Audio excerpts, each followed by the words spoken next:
Assalamualaikum warahmatullahi wabarakatuh. Masalah baru gitu. Jadi intinya itu ada penyelesaian masalah yang tidak harus seperti itu gitu, pakai drama, pakai apalah yang. Terus cerita ketiga, banyak peristiwa-peristiwa sosial. Saya ulang lagi, peristiwa-peristiwa sosial yang penyelesaiannya itu juga agak lewat pengadilan. Ada ayat wa Daud wa Sulaiman idh yahkumani fil harthi idh nafashat fihi ghanamul qaum. Itu yang diceritakan di beberapa tafsir. Ada cerita unik begini, ada dua perempuan kakak beradik, sama-sama punya anak, kebetulan sama-sama ganteng. Karena masih kecil itu kan mirip. Saya ulang lagi, karena masih kecil itu mirip. Karena sama-sama Arab, tidak Arab sama Kebumen. Kalau sama Kebumen kan hidungnya beda, sama-sama Arab, bukan sama-sama Arab, sama-sama ganteng. Singkat cerita, yang satu ini dimakan serigala, anaknya yang satu dimakan serigala. Kemudian semuanya mengklaim yang dimakan tuh anak kamu, bukan anak saya, sehingga anak satu ini milik saya. Yang satu bilang, ini anak saya yang selamat, yang anak kamu dimakan serigala. Nabi Daud ketika ada pengadilan seperti itu menghukumi yang argumentasinya meyakinkan. Sudah, ini milik kamu karena kamu lebih berargumentasi. Setelah keluar, kata Nabi Sulaiman, pas itu masih kecil, kalau hakimnya saya, keputusannya tidak seperti itu. Karena Nabi Dawud itu demokratis. Saya pokoknya tidak akan keluar dari jalur Quran sebagai pemenuhan, karena saya Profesor Quraisy, Profesor Zain itu orang yang sangat menekuni Quran. Terus kata Nabi Dawud, Sulaiman sini, sudah kamu saja yang mengadili. Ternyata apa Nabi Sulaiman itu? Ngambil pisau. Mana anak yang selamat? Ini, udah kita bagi dua saja supaya agak konflik gitu. Terus ada yang nangis histeris, nangis, yang satu tenang saja. Terus sama Nabi Sulaiman, anaknya dikasihkan yang nangis. Ini ibu beneran ini, berarti ini ibunya beneran ini, anaknya mau dipotong nangis, kamu mesti ndak, masa anaknya mau dipotong diam aja. jadi ternyata sebagian pengadilan dulu itu pakai perangkat psikologis. Gak mungkin secara naluri normal orang anaknya mau dipotong membiarkan, itu pasti tidak ibunya itu. Akhirnya dimenangkan yang nangis tadi.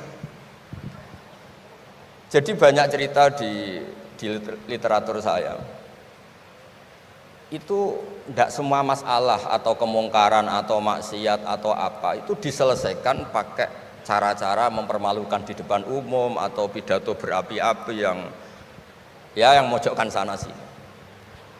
Cerita saya yang terakhir adalah tentang Rasulullah Muhammad SAW. Itu ada orang yang jenisnya hipersek atau hiper lah. Itu dia mau masuk Islam tuh problemnya karena dilarang zina, dilarang seks bebas. Gaduh di masjid itu. Nabi memang kalau nemuin tamu di masjid karena itu wilayah publik. Nabi tanya, "Loh, kenapa gaduh?" Itu ada pemuda yang ingin masuk Islam tapi yasta'dzinu fi zina. Dia minta izin supaya tetap boleh zina. Nah, kenapa gaduh? Semua sahabat melarang karena itu nggak mungkin itu. Makanya nggak boleh ketemu jenengan itu. Kata Nabi, "Enggak apa-apa, suruh ketemu saya." Setelah ketemu Rasulullah di depan beliau, "Apa betul kamu pemuda yang ingin masuk Islam tapi minta izin tetap boleh zina?" "Iya ya Rasulullah." Apa jawabannya Nabi itu unik. Atuhibbuhu li ummik, pertama, kamu suka kalau ibu kamu profesinya seperti itu kemudian dinikmati hidung-hidung belang? Enggak Nabi, kalau ada orang gitu sama ibu saya tak pukul. Atuhibbuhu li bintik, kamu suka punya putri yang jadi mainannya orang-orang hidung belang? Ya enggak Nabi. Atuhibbuhu li ammatik, kamu suka kalau itu terjadi di bule kamu? Sampai nyebut sekian orang-orang yang dicintai pemuda itu. Akhirnya pemuda itu, wallahi, demi Allah saya tidak pernah melihat sesuatu seburuk zina, seburuk itu. Dan demi Allah saya tidak akan zina lagi. Jadi logikanya diset oleh Nabi, dan Nabi tidak ngancam neraka, tidak marah, tapi logikanya diatur. Itu pula yang sering digunakan di Quran, sering ada kata kul aro'aitum, ya kan banyak di Quran. Aro'aitum itu orang diajak berpikir bersama. Ya, jadi menjaga kemajmukan, menjaga ukhuwah itu dimulai dari cara menyelesaikan. Tidak semuanya harus pakai marah-marah, pakai apa. Dimulai dari Allah sendiri. Dalam banyak cerita di Quran, di hadis itu suka hal-hal yang kecil, yang keseharian. Makanya dulu itu kalau ulama ditanya, saya ini tidak punya uang padahal ingin makan enak, Ij'al idama ka'al ju'a. Ya, lauk paling enak itu satu, yaitu lapar. Kalau kita puasa, makan apa saja enak karena lapar. Orang sudah lupa, ngiranya makan enak itu kalau menunya atau lauknya sesuai selera, itu keliru. Ij'al idama ka'al ju'. Jadikan lauk terbaik adalah lapar. Wah, kita mau tidur gak enak gini-gini, ingin cari tempat yang enak. Ya, makanya Kiai kuno kalau nasihati anak-anaknya, kamu kalau ngaji makan yang enak, tidur yang enak. Maknanya jangan tidur kalau gak ngantuk banget, jangan makan kalau tidak lapar banget. Itu pasti semuanya menjadi enak. Nah, orang sudah melupakan kearifan-kearifan begitu, sehingga solusi-solusi yang dibikin ini lompatannya malah kacau, karena sebetulnya itu ndak adatnya Allah. Terus yang terakhir, ini makalah yang saya bawa dari dalam. Ini mungkin nanti Pak Munjid bisa belajar. Bisa ya tadi, bisa dijual ini. Karena sekarang itu ngaji itu pokoknya keren lah sekarang itu. Ngaji sekarang tuh fid dunya hasanah wa fil akhirati hasanah. Dulu ngaji itu hanya fil akhirati hasanah, enggak dapat apa-apa. Kalau sekarang tuh fid dunya hasanah wa fil akhirati enggak jelas. Karena sudah dapat upah itu. Nah, ini cerita, ini di tafsir Qurtubi, nafsiri ayat la khaira fi katsirin min najwahum illa man amara bi shadaqatin. Ikutnya suratun Nisa, nanti bisa dicari di, ya kalau orang UGM mungkin di googling mungkin 114 ayatnya itu. Sistem di pengadilan Indonesia, misalnya ada orang sengketa, kadang-kadang dilaporkan ke polisi itu silakan selesaikan secara kekeluargaan. Itu ternyata ini di tafsir Qurtubi di kitab saya baca teksnya supaya nanti ditasih Pak Quraisy. Wa kataba Umaru ila Abi Musa al-Asy'ari radhiyallahu anhu qol rudda al-khusuma hatta yastalihu fa inna faslal qada'i yurithu bainahum ad-dhaghain. Jadi kalau ada orang sengketa, silahkan kembalikan yang sengketa, kata Sayyidina Umar. Jangan-jangan mereka punya solusi kekeluargaan. Karena kalau diputuskan di pengadilan itu bisa yurisuddohoin, bisa melahirkan dendam, hasud, dengki. Tapi kalau mereka diselesaikan dengan logika mereka sendiri, dengan kearifan mereka sendiri, maka itu lebih baik. Ini juga yang dilupakan, setiap ada masalah itu dikasuskan di pengadilan. Padahal ini andaikan saya dalam posisi pengamat politik mungkin cerita, padahal bisa diselesaikan dijadikan menteri misal, tapi itu tidak wilayah saya. Tapi itu tidak wilayah saya. Andaikan saya datang sebagai pengamat politik mungkin contohnya itu, tapi saya tidak masuk wilayah itu. Cerita-cerita itu masyhur itu. Dulu ini cerita lagi ke Habib Quraisy di Abi Quraisy ya. Pernah ada orang itu saking solehnya beli tanah. Mestinya beli tanah seisinya, lala tanah itu emasnya banyak. Setelah itu orang itu bilang, saya ini hanya beli tanah kok isinya emas banyak, ini gimana? Bilang sama penjualnya. Penjualnya enggak mau, enggak, saya jual tanah seisinya, emas itu milik kamu, enggak, saya beli tanah kok dapat emas. Itu dulu penyelesaiannya bilang, kamu punya anak putri, kamu punya anak laki, ya sudah besanan saja biar enggak kelio. Jadi dulu banyak cerita-cerita kearifan yang orang itu udah harus rame-rame di pengadilan. Ya tadi andaikan saya politik, mungkin contohnya nggak usah di MK lah, dimenterikan gitu. Bisa andaikan saya politikus. Tapi tidak, itu tidak wilayah saya. Jadi di antara kebaikan Islam, benan nas, bukan benal muslimin, bukan benal muslim wal kafir. Benan nas. Kita rukun sesama non muslim itu juga ajaran Islam. La khaira fi katsirin min najwahum. Diskusi apapun tidak baik kecuali diskusi-diskusi yang menyuruh kebaikan, menyuruh sedekah, au islahim bainan nas, atau diskusi yang menjadikan kita baik-baik saja, hubungan kenegaraan, hubungan kebangsaan, hubungan kemanusiaan baik-baik saja. Ya, sekian mukadimah saya, nanti ditambahi Abi Quraisy, Profesor Quraisy. Sekian, dan saya tidak salam dulu karena pasti provokatornya ini merovokasi lagi. Jadi kalau moderator itu kan bikin sesuatu indah. Ini jadi tidak indah. Masa orang sesantun saya dibilang harimau, itu kan kacau itu. Itu nggak benar itu. Karena kalau di Indonesia, oh ini negara nggak benar kayak hukum rimba, yang kuat menang. Yang kuat itu kan harimau, wah, jadi masalah kan. Lah itu sing dialami Nabi Ibrahim alaihis salam. Jadi Nabi Ibrahim kalau cerita nih cerita ben nggih pelajaran nggih jenengan bahwa kita meskipun nahi mungkar itu mesti ana nafsune. Nggih nahi mungkar wae ana napa? Nafsune. Nabi Ibrahim ini cara kitab hikam nggih. Ning gone bab tiyang sing mukasafah kok gak di rahmat al-ilahiyah itu dianggap maring rusak Islam. Nabi Ibrahim diangkat pangeran ning alam malakut. Bareng diangkat pangeran ning alam malakut dipertontonkan sama orang-orang yang tukang maksiat. Terus Allah tanya Ibrahim, menurut kamu mereka yang tukang maksiat diapakan? Bunuh saja ya Allah, karena mereka makan dari rezeki engkau tapi maksiati engkau. Mbak pangeran dituruti dipateni. Sampai 3 kali kejadian, ya maksiat itu mulai zina macam-macam lah, pokoknya yang enggak bener-bener. Mbak pangeran dituruti. Suatu saat walhasil Nabi Ibrahim itu nyembelih anaknya Ismail. Anakmu sembelih Ismail. Protes Nabi. Huwa samratu fuadi itu buah hati saya Gusti. Kok kon jenengan kon nyembelih ku piye? Kowe keberatan Nggih keberatan Gusti niki anak kula.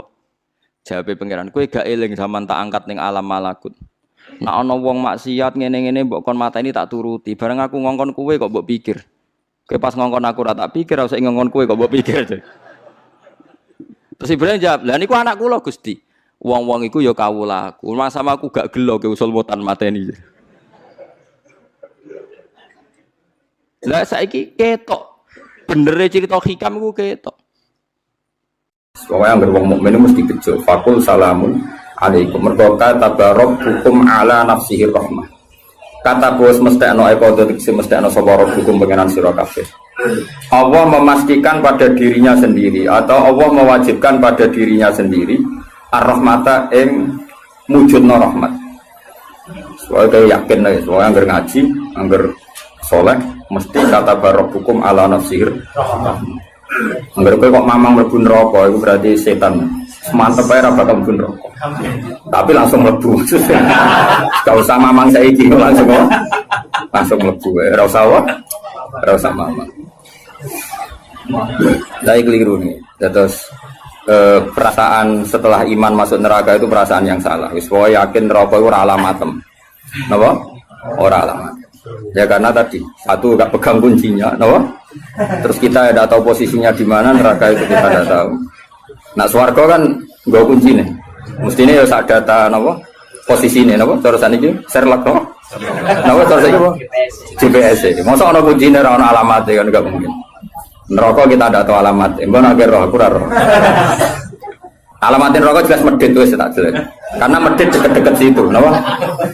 Ya kan bakhil qaribun minan nar kan at-taqiyyu qaribun minallah qaribun minal jannah wal bakhilu baidun minallah qaribun. Jadi kalau sampean kepen takok alamatin neraka ya medit deket-deket situ. Jadi alamatin neraka napa? Medit. Agar medit ya sudah deket. Ya di kawasan situ no. Jadi gampang kan kita takok alamatin neraka itu. Nah alamatin wali ya qaribun minallah ya deket-deket situ. Jadi mau ngaji, syukur-syukur tiap ngaji di apal ayat yang tak apal, tak wajo, kondang tenang. Apal lo ati, ojo gue simaan lo ati. Ngumpul lomba. Dawe pangeran, eleng-eleng ya. Terus hampir semua ulama itu sepakat ya. Jadi dawe pangeran itu nanti ngikat itu statusnya dulu. Apa? Statusnya dulu. Nanti kalau status itu jelas, nanti ketentuan hukum ya hanya di status itu. Seorang lagi hanya di status itu. Misalnya gini, wa angzir bihil ladina yakhafuna. Peringatkan dengan Quran orang-orang yang punya rasa takut. Rasa takut akan nanti ketemu Tuhan. Yaitu tengororo mahsyar, ayyuhsaru ila rabbih. Nah, sekarang pertanyaan saya, yang merasa takut akan terjadinya mahsyar, terjadi ketemu Allah itu orang mukmin apa orang kafir? Tidak jauh gitu. Orang mukmin. Ya, sepakat ya, karena yang punya perasaan yakhafun itu hanya orang mukmin. Sebab itu Imam Suyuti ngendikan wal muradu bihim al mukminun al asun apa? Wal muradu bihim al mukminun al asun. Jelas ini masih jalalan nih. Ganggu nek ora paham ya. Mulane sedurunge ngaji ku sinau kok nyocokno ilmu, paham? Jadi anggar aku kok cocok terus wis alim Gus Ba kan oleh enak. Terus minggu berikutnya ora usah ngaji kan wis padha napa? Lah, ya jadi sedurunge ngaji kok sinau. Kok ternyata keteranganku kok padha, ya wis langsung mulai ngono padha. Ya, lah narasi nau terus pinter neng kere malah ngeklaim ladu nih. Malah repot meneh. Tapi kalau seneng sing klaim, gampang syukur, napa? Kalau baleni malih. Saya banyak baca tentang ulumul Quran, banyak baca sekali. Status itu penting sekali. Ya saya ulang lagi ya. Peringatkan dengan Quran orang yang takut akan terjadinya mahsyar, yaitu posisi manusia yuhsyaru ila rabbihim, digiring menuju Tuhan. Kalau dikasih an ya yuhsyaru ila rabbihim. Orang-orang itu peringatkan bahwa nanti di mahsyar itu faktanya domir sa'an itu domir faktual. Nah faktanya adalah laisa lahum min dunihi wali wala syafi'. Nanti di akhirat itu, di mahsyar itu tidak ada lagi yang bisa menolong tanpa melibatkan Allah. Karena tentu Allah itu aktor utama, al-fa'ilul mukhtar. Semua tentu terserah Allah. Nah pertanyaannya begini, lalu maknanya apa? Tentu orang-orang kubu sebelah terus anti syafaat. Ya kubu sebelah mana? Itu barangnya kubu sebelah. Makanya itu problem ya. Makanya ke debat sampai kubu sebelah tadi, sopo sebelah. Itu repotnya di situ. Mazhab ahli sunnah yang mainstream kadang tidak didukung ghairul ayat. Tapi mazhab kita didukung tahqiqul ayat. Memang makna detailnya. Makna detail itu beda dengan makna yang zahir. Ya misalnya gini. Saya ulang lagi ya. Jadi status itu tentukan dulu. Ya. Yang khaufun itu artinya mukmin apa musyrik? Mukmin. Karena punya rasa apa? Takut. Artinya dia iman terjadinya ba'ats, terjadinya kebangkitan. Jadi mereka juga punya grogi ketemu Allah. Nah lumayan kan punya rasa grogi itu lumayan, berarti mukmin. Tapi yang boleh grogi itu hanya al-mukminuna al-asun dari maksud. Yang punya grogi itu hanya orang mukmin yang maksiat. Kenapa demikian? Karena kita tahu ala inna auliya Allahi la khaufun alaihim wa lahum yahzanun. Kalau kita wali kan tidak ada rasa takut. Sanane kangen pangeran. Makanya wali-wali itu sampai mati seneng, kangen pangeran kok mati, beneran yang ketemu sing disenengi kan. Nah, oke wedi kan mergo ngerti alamatmu. Sing agar sing wedi mergo sadar alamatnya kemana, napa? Ngerti alamatmu. Nah, kalau wali itu kan pikirannya tadi la khaufun alaihim wa lahum yahzanun. Definisinya wali itu alladzina amanu wa kanu yattaqun istilahumul busyra fil hayatid dunya fil akhirah. Mereka punya kegembiraan baik zaman hidup maupun setelah akhirat. Malah ana wali kok pahpoh. Dunya wis rusak sumpek kabeh rapati wali. Memang donya ngene iki sing gawe buyutem. Dunya kaya ngene iki sing gawe pangeran. Pemilu kacau sing gawe yo pangeran. Kowe melarat sing gawe pangeran, kabeh pangeran sing happy wae digawe kekasihmu. Wong nak seneng cawe wedok ayu, wis merengkot yo ayu, guyu yo ayu. Apa meneh iku pangeran. Pangeran iku gawe donya kacau ya tetep apik, gawe donya apik ya tetep apik. Wong pangeran ra ono salah. Sing duwe ape bapakno, napa? Masa mesti gawe donya kacau sapa? Makanya perdebatannya Mu'tazilah sama Ahlussunnah kan gitu. Mu'tazilah itu berkeinginan Allah itu hanya bisa melakukan suatu kebaikan. Karena keburukan biar diciptakan iblis. Terjadi Ahlussunnah. Nah ngono pangeran kalah lah keleke ning dunya. Foto jangan melek. Nah, walane cara Ahlussunnah wa khairihi wa syarihi. Makanya saya dukung kebodohan karena supaya iman be kodok. Anggapnya latihan iman be khairihi wa syarihi. Enggak apa-apa kalau demi iman be kodok-kodok sudah keburu. Ya sudah seperti itu. Saya ulang lagi. Nah, orang yang punya rasa takut ketemu Allah itu tentu orang mukmin. Kenapa takut? Ya karena maksiatnya banyak. Nah sudah, berarti makanya Imam Suyuti memutuskan wal muradu bihim al mukminun al asun. Maksudnya tawarai dari ahli tafsir, tawarai gendong. Kenapa beliau berani ngendikan wal muradu bihim al mukminun al asun. Nah, itu ya satu kebenaran. Nah orang-orang seperti itu tuh kandani laisa lahum min dunihi wali wala syafi, bahwa mereka itu tidak akan lagi dapat syafaat kecuali dapat izin Allah. Nah tentu kubu sebelah akan mengartikan, makanya tidak ada wasilah, tidak ada syafaat bimuqtadha hadil ayat, dengan konsekuensi makna ayat ini. Ya teori itu mungkin benar, tapi juga mungkin salah. Mungkin salahnya adalah kalaupun nanti Rasulullah Muhammad mensyafaati atau para wali atau para ulama mensyafaati, memangnya bukan kehendak Allah, kan ya tetap kehendak. Cuma kan para wali itu panitia saja. Misalnya aku nyafaati Toha Gusti niki santri kula, masih melepuk ning podium di santri. Nah, terus Dibuktekno, malaikat ki nyekseni nggih kadang-kadang nggih ngaos. Tapi ngedole kata ngedole. Goleke kalian ngedole kata ngedole. Terus abilon niku jenenge cah pinter Gus. Wong golek badhe iku cah pinter. Akhire yo wis ora apa-apa masuk. Nah, misalnya saya nyafati seperti itu kan memangnya kehendak siapa? Ya kehendak.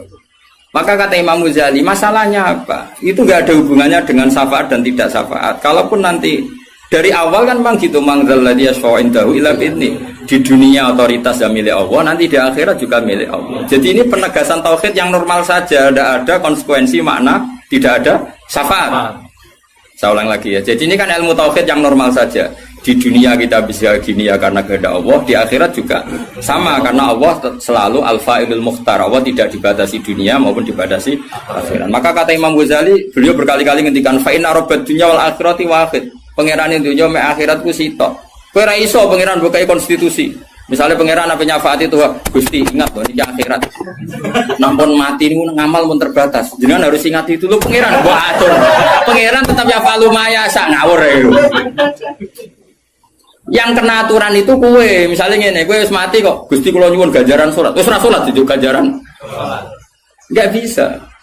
Tapi nak pangeran ngekei, kita tak kei ganjaran salat nganti kiamat. Senajan to saiki wis ra iso salat. Kenapa Gusti? Ya terserah aku pangeran. Pangeran mbok warai.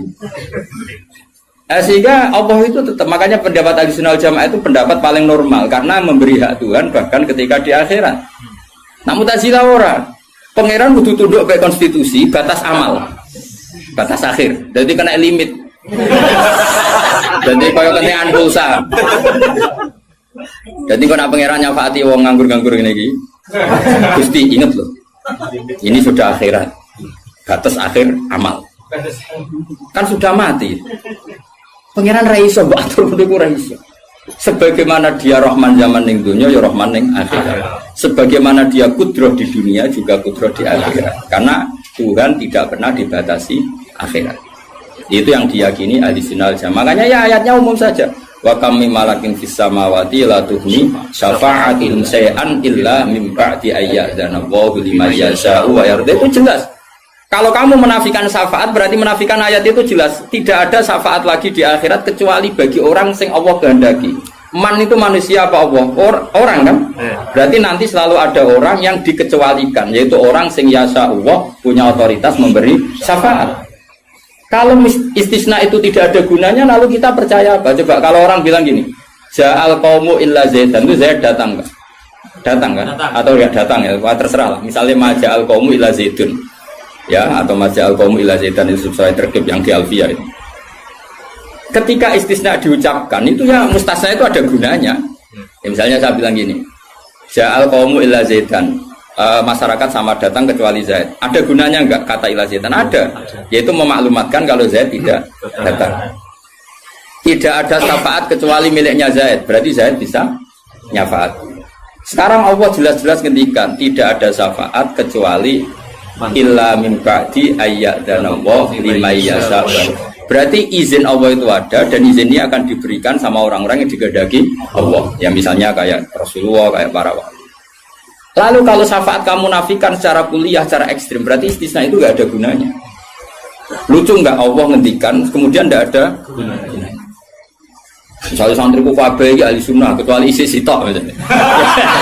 Ya kan ada betul. Ada betul, meskipun surotan apa? Surotan itu raine tok misalnya.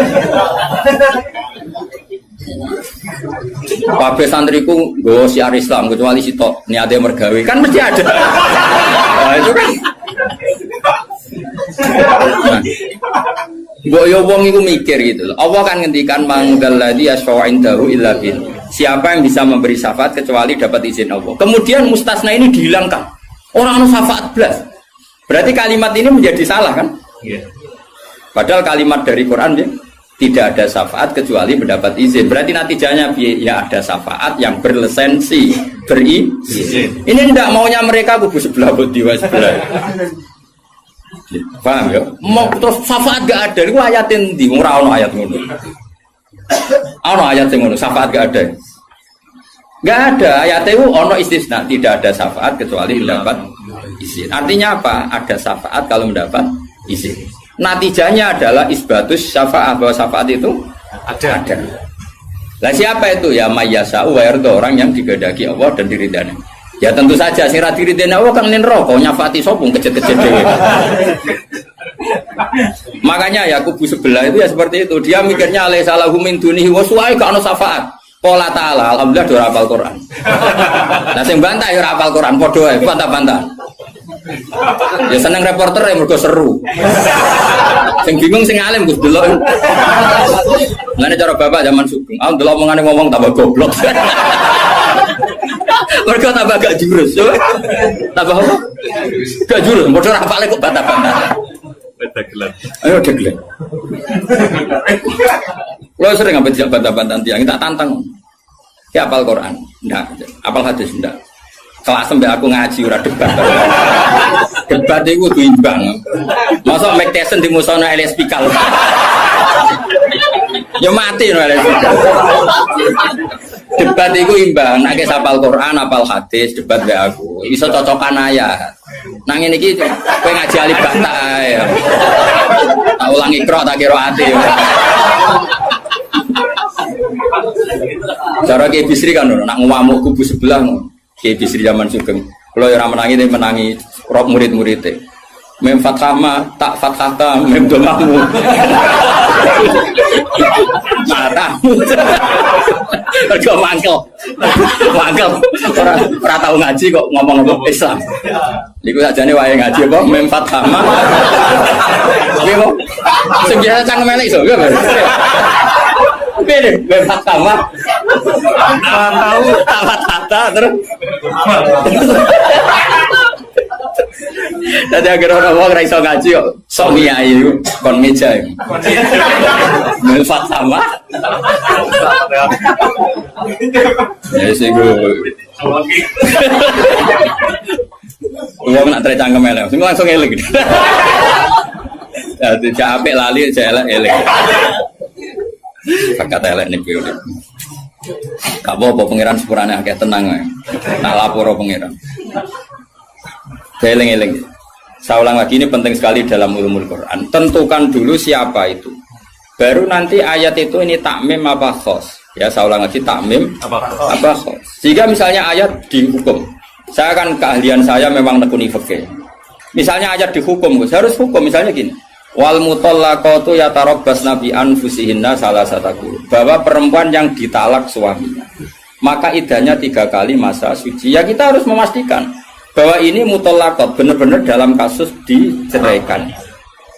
Ya sudah yang diceraikan itu kalau dia mindawatil haid, masih menstruasi, iddahnya 3 kali masa suci. Kita ngikuti madrasah. Nanti ada konteks di mana orang itu tidak mutallaqat, tapi ya tidak bersuami, misalnya suaminya meninggal. Ya ayatnya jangan ayat itu. Walladzina yatawaffawna minkum wa yadharuna azwaja yatarabbasna bi anfusina arba'ata asyhur. Bahwa yang jenis perempuan ditinggal mati suaminya iddahnya 4 bulan 10 hari. Sudah kita sepakat. Jangan terus bilang gini, iddah itu pokoknya 3 kali masa suci. Ya iddahnya siapa? Apa? Iddah.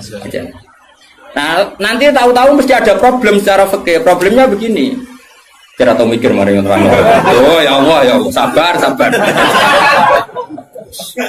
Amin tenang. Sabar.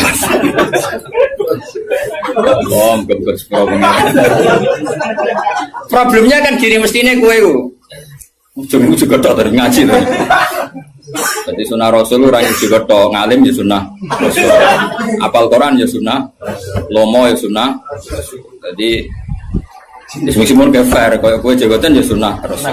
Tapi sing ngalim ya sunnah Rasul. Milandi, sing gampang apa sing angel? Cangkemmu aku rasa ngomong. Nah, rungono ya. Problemnya begini. Lalu apa semua wong itu haid? Apa semua perempuan itu haid? Lalu kalau mutallaqat sudah tidak haid gimana? Padahal konteks itu. Nah, ini makanya mirip kayak tadi syafaat. Ya yang diidahkan dengan haid ya yang haid. Kalau yang enggak haid ya kita cari ayat yang lain. Dan alhamdulillah kita hafal Quran sehingga tetap tahu yang enggak haid itu maksudnya ayat wallahi ya isna minal makhidi min nisaikum inirtabtum fa'iddatuhunna salasatu asyuri wallahi lam yakhid. Jadi kalau perempuan tidak haid karena monopos itu iddahnya 3 bulan atau yang belum haid. Paham jelas ya? Jadi ayat itu pastikan subjeknya siapa tentang siapa, jangan langsung diartikan enggak ada syafaat.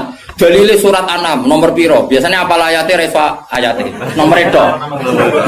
Lihat ayat nomor sekian. Nah, ya iku bunine piye? Rata-rata iso ta ora? Ora iso. Lah aku bela kowe ya ora iso pisan. Muatan wong. Ahli sunah zaman akhir ora kowe dibela jebule padha ra isane. Amit tenan. Makanya kan kelihatan kalau syafaat itu ada kan tadi saya ulang lagi ya. Tidak ada syafaat kecuali kepada orang yang mendapat izin. Berarti harus ada aktornya. Orang yang mendapat izin itu harus ada. Dan itu Rasulullah Shallallahu Alaihi Wasallam dan para sahabat, para wali, para ulama. Sama. Kalau perempuan itu iddah 3 kali masa haid atau masa suci, berarti ada yang haid. Ya sudah kalau yang haid iddahnya seperti itu. Lalu yang enggak haid ya kita carikan, karena pasti ada orang yang perempuan itu sudah ada.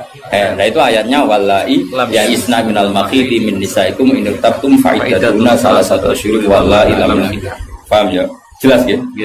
Artinya kita jelas. Ojo kok pepe hafal ayat itu terus pokoknya namanya iddah 3 kali masa suci. Terus ayat arba'ata asyhur wa asrobu lebokno ning. Terus ada masalah lagi, perempuan yang hamil itu udah haid lagi. Nah itu masuknya ke ayat wa ulatul ahmali ajaluhunna ayyatuna hamlahun kalau hamil. Jadi ada sekian ayat tentang syafaat ada sekian ayat. Nah kebetulan kubu sebelah dan juga Anda podo-podo rapal lagi repotnya. Mulane bela ahli sunnah ini ya rugi zaman akhir. Jadi bilang ya ora. Ngapa lo sekarang. Loba menangan mata ngomong waduh. Lah sing ora paham ya Eropa ya kalah. Malah kalah membido Gus ora loba. Yo kalah kono lumayan untuk umroh. Aku mulane kudu mlebu swarga kowe rugi yakin akan mlebu swarga. Wis lomba ra menang ya ora apa. Ning donya ora pati dimulyakno wong tekan mati kok mlebu neraka iku apa-apaan. Aku lah direncana ra gelem. Ora pantes ngapal Quran pun rokok ora pantes. Kemudian malaikat Malik gak ngurmati Quran tuh. Saya repot nak dites ya tuh. Balik keren nih. Apa lo ayat iki? Kayak diseng ayat iki, wocok, wah pusing. Mau apa le wali biru kau mahrum bidaro jauh ilaihim itu. Saya ulang lagi ya. Jadi kalau kamu ingin alim tafsir itu tadi ya. Aktor itu pastikan siapa. Yang headnya salah satu kurun itu siapa? Mutolak. Mutolakot yang idahnya salah satu kurun siapa? Ya yang masih head. Kalau yang masih head gini. Yang sudah agak head lagi. Ya sama. Yang dapat syafaat itu siapa? Al-mu'minun al-asun. Orang mukmin yang basir. Karena kalau orang kafir sudah jelas. Mansus mukhalladina finnar. Apa dia abadikan di neraka. Terus orang mukmin yang wali gak perlu syafaat. Karena memang sudah di surga kan gak perlu syafaati. Mana ada seorang ulama itu ngendikan ini, Ustaz anak soleh sing tenanan jawab gak ngel-ngelo Kanjeng Nabi. Ini lho Kanjeng Nabi akhirnya ramu bumbu swarga perkarane nyafaati ra jelas-jelas. Jadi kita itu gak ingin syafaat bukan karena sombong, sungkan ngel-ngelo Kanjeng Nabi. Nah, misalnya mudik sempu wojok, sebenarnya dibuatnya pangeran nang bumi NTT. Nah misalnya Kanjeng Nabi cek nyafaati ning kawasan Medina. Angger bumbu swarga tesih Kanjeng Nabi. Terus nyafaati wong Yordan, wong Malaysia, di Jakarta tesih. Wonten setunggal. NTT. Amine munik. Wah. Akhire moro-moro. Lah nek Gus Warga kan wis gak ngel-ngelo. Jadi ana ulama iku sing aku ben saleh tenanan ben langsung swarga. Ora kok perkara ora buta syafaate Nabi ben ra ngel-ngelo. Kulo rada setuju, menarik cara kula niku. Mulai sebenarnya gugus, karena ada di wali suka jerapi, mau pasaran ulama. Akhirnya mudik bogolai terus ke sentimen ber.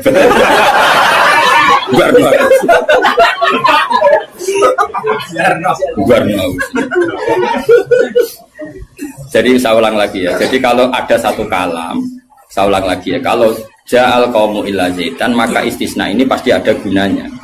Ya memang beberapa masyarakat datang kecuali syafaat itu tidak ada kecuali dapat izin. Berarti izin syafaat itu ada gitu kan. Paham ya? Izin syafaat itu ada. Ojo kok terus muni ora ono syafaat itu kesimpulan konti, ngono. Paham? Dong toh? Berarti aswaja? Ya aswaja. Gak usah training kan? Gak usah training. Ojo training balione ku gedhi jebule trainingnya ra mutu. Balione jadi kursus aswaja. Boleh ngomongin strategi politik. Kita nggak boleh kalah sama sebelah. Ini kursus aswaja, kursus politik. Akeh semuanya. Ya mereka kabeh ora kok. Ya saya ulang lagi ya, itu harus begitu ya. Jadi ayat itu harus seperti itu. Jadi mutolakot itu ada yang mindawatil haid, ada yang tidak. Kalau mindawatil haid idahnya salah satu guru. Lalu ada orang yang jenisnya ulatul ahmal yang sedang hamil, itu idahnya ayyadhana hamlahu dengan melahirkan. Ada yang sudah ada haid kayak monopos, ya idahnya 3 bulan. Itu ada sekian kemungkinan, ya sudah statusnya dikembalikan ke statusnya, jangan ditambahin. Pokoknya yang namanya idah 3 kali masa suci. Ini untuk ilmu konti. Kok mau jujur pokoknya? Mati nak goblok kok jadi aja. Biasa wae digo dhewe ning omah. Paham? Goblok kok diajak-ajak. Bahaya. Makanya Imam Suyuti berani ngetikan wal muradu bihim al mukminun al asr. Kenapa dikatakan mukmin? Karena masih yakhafun, khawatir ketemu Allah dalam keadaan maksiat. Lah, khawatir ketemu Allah itu enggak siap, itu artinya dia percaya adanya pertemuan. Berarti dia mukmin dengan kebangkitan. Beda dengan misalnya orang ateis, ngalami yakhafun apa enggak? Enggak kan? Karena mereka yakin enggak ada ba'ats. Itu cara berpikir Imam Suyuti wal muradu bihim al mukminun al asr. Jelas ya? Jadi dong toh? Masa alim maju. Mohon Gus mandek. Saiki ganti ayat wala tatrudil ladzina ta'una rabbahum bil ghadati wal asy. Dia secara balaghah hudat itu anggap saja ujung, asy juga ujung. Jadi kalau dalam bahasa mana saja itu baina huma gak dihitung Gus Afif. Makanya kayak ojo terus mendingin. Berarti sing wajib mau salat subuh be asar bahmu. Quran membahas esok sore. Ya ora ngono cara mubalaghah ora ngono dul-dul. Maksudnya ngomong ujung ambek ujung. Jadi tarafail waktu napa? Tarafail waktu, 2 ujung waktu. Makanya salat itu tetap 5. Engko nek kowe terdalil ayat iki sholat itu penting pagi sore, berarti mau subuh mau asar, aliran sesat. Tawari balaghah ya. Jadi cara balaghah itu kan ono dzikrul ba'di wa iradatil. Itu logikanya gini. Logikanya itu ya seperti tadi. Allah ngitung ujung sama ujung. Makanya Syekh Nawawi itu tak biji wong apik tenan. Padahal beliau wong Jawa. Justru wong Jawa itu barokah. Nak ngarang itu tak Jawa itu paham. Mereka bahasa Arab Syekh Nawawi Banten itu kan rodok Jawa, Gus. Jadi orang bahasa Arab kayak wong Arab itu. Dene ra paham tafsir munir kebangetan. Maksudnya kan sajane bahasa Arab itu gampang. Tapi aku mau dadi wong Arab atau tafsir munir ya bingung mergo bahasa Arab rodok Jawa. Lho kacau bahasa Arab Indonesia kan kacau misalnya Al Jamiah, Al Islamiyah, Al Indonesia. Itu orang Arab kan bingung. Piye rekibe? Al Jamiah, Al Islamiyah. Itu mesti bingung. Bahasa Arab itu bener, tapi cara orang Arab itu bingung. Karena perasaan orang Arab orang Jawa beda. Karena pikiran orang Indonesia kan universitas itu Jamiah. Islamiyah itu yang Islam, Indonesia itu bangsa Indonesia. Ya bahasa Inggris sama bahasa Indonesia kan ya beda. Mausuf sifat muqaddam mana kan beda. Tradisinya beda. Tapi alhamdulillah ya sudah seperti itu gak apa. Dalam Indonesia itu paham. Wong Arab sesuai ya paham. Anut wong Indonesia. Anut wong apa? Sama saya tak bedai. Tidak, ini jawab saja. Kira ditapai wong agama mau buka jawab ya? Islam kan? Islam. Oh, bener. Terus saya cawe itu ditapai agama mau Islam kan? Karena masdar. Kenapa? Masdar itu bebas mudzakkar, bebas. Tapi sekali pakai isim fa'il, ya sekali pakai isim fa'il. Anak kamu perempuan, semoga jadi anak solihah kan itu. Kalau lelaki semoga menjadi anak soleh. Ya begitu. Ada muslim, ada muslimah. Ya kan, ono hadirin, ono hadirat kan. Baik-baik lah. Makanya kadang ono mubalek gaya. Assalamualaikum waalaikumsalam. Kalau latihan bahasa Arab itu barang. Kalau sebagian yang hadir kan perempuan ya. Assalamualaikum waalaikumsalam. Dan nurutin ngono malah gue kesel karena tadi Wong wedok ketemu wong wedok terus assalamualaikum nak sito. Nak loro alaikuma. Kan dia keselen. Keselen ora kira-kira. Ngene ora usah ngono. Nah ini penting ya secara bahasa. Sehingga di surat Waqiah makanya sama turun sama Syekh Nawawi. Di surat Waqiah itu pangeran ngitung itu ya ujung ke ujung. Misalnya di surga itu surat Waqiah ya fi sidrim mahdud wa talhim mandud. Nah wadili mamdud wa ma'ud kak sing terusane iku fi samulnya fi sidrim mahdud wa talhim mandud wadili mamdud wa ma'im maskub wa faqiyatin katsira lama tuati ulam. Itu apa mencontohkan itu sidrin. Sidrin itu ya pohon yang daunnya itu kecil sekali. Jadi asidru kinayatun anil asjar sing yang kecil sekali, sing sohiron auraquha kira-kira gitu. Yang kecil sekali apa? Daunnya. Nah di situ terus Allah menyebut daun pisang, apa? Daun pisang. Jadi di situ disebut itu hanya sidrun kira-kira orang Jawa jari ini ki Jawa maknane widoro, padahal yo ora roh. Lasing kok. Ya dikira-kira padahal widoro ora enak buah. Tapi intinya itu kinayatun misalnya anil asjar yang qalilun apa yang sohir ya, yang sohir apa auraquha. Yang kemudian yang satu contoh pisang itu mewakili partai apa? Yang daunnya besar atau lebar. Kira usah protes, kok ini gak ada anggur, kok gak ada apel. Jadi pokoknya Allah itu cerita, ning swarga itu ono jenis buah, sing mulai daunnya paling kecil sampai sing paling besar. Lah wis koyo ngono iku bil godati walasi dong. Dong. Pinter berarti. Semaju. Jadi selalu ada ilmu untuk memberi penjelasan itu. Diambil ujung sama makanya sebagian ayat aqimis sholata tarafain nahari wa zulafam itu bukti kalau teori itu benar. Makanya ayat ini yang jadi pegangan kamu kalau sholat ya ada bagian ujung siang dan ujung malam. Sebab itu limo itu keduman lah ayat ini kan terus kue nakalan kan pagi sore kurang ngono ya gobloknya jadi terus no ya lereni saat ini maksudnya itu wadat makili ujung Asih makili ujung. Nah, sholat itu menghabiskan dua ujung. Torofain nahari wasilafam.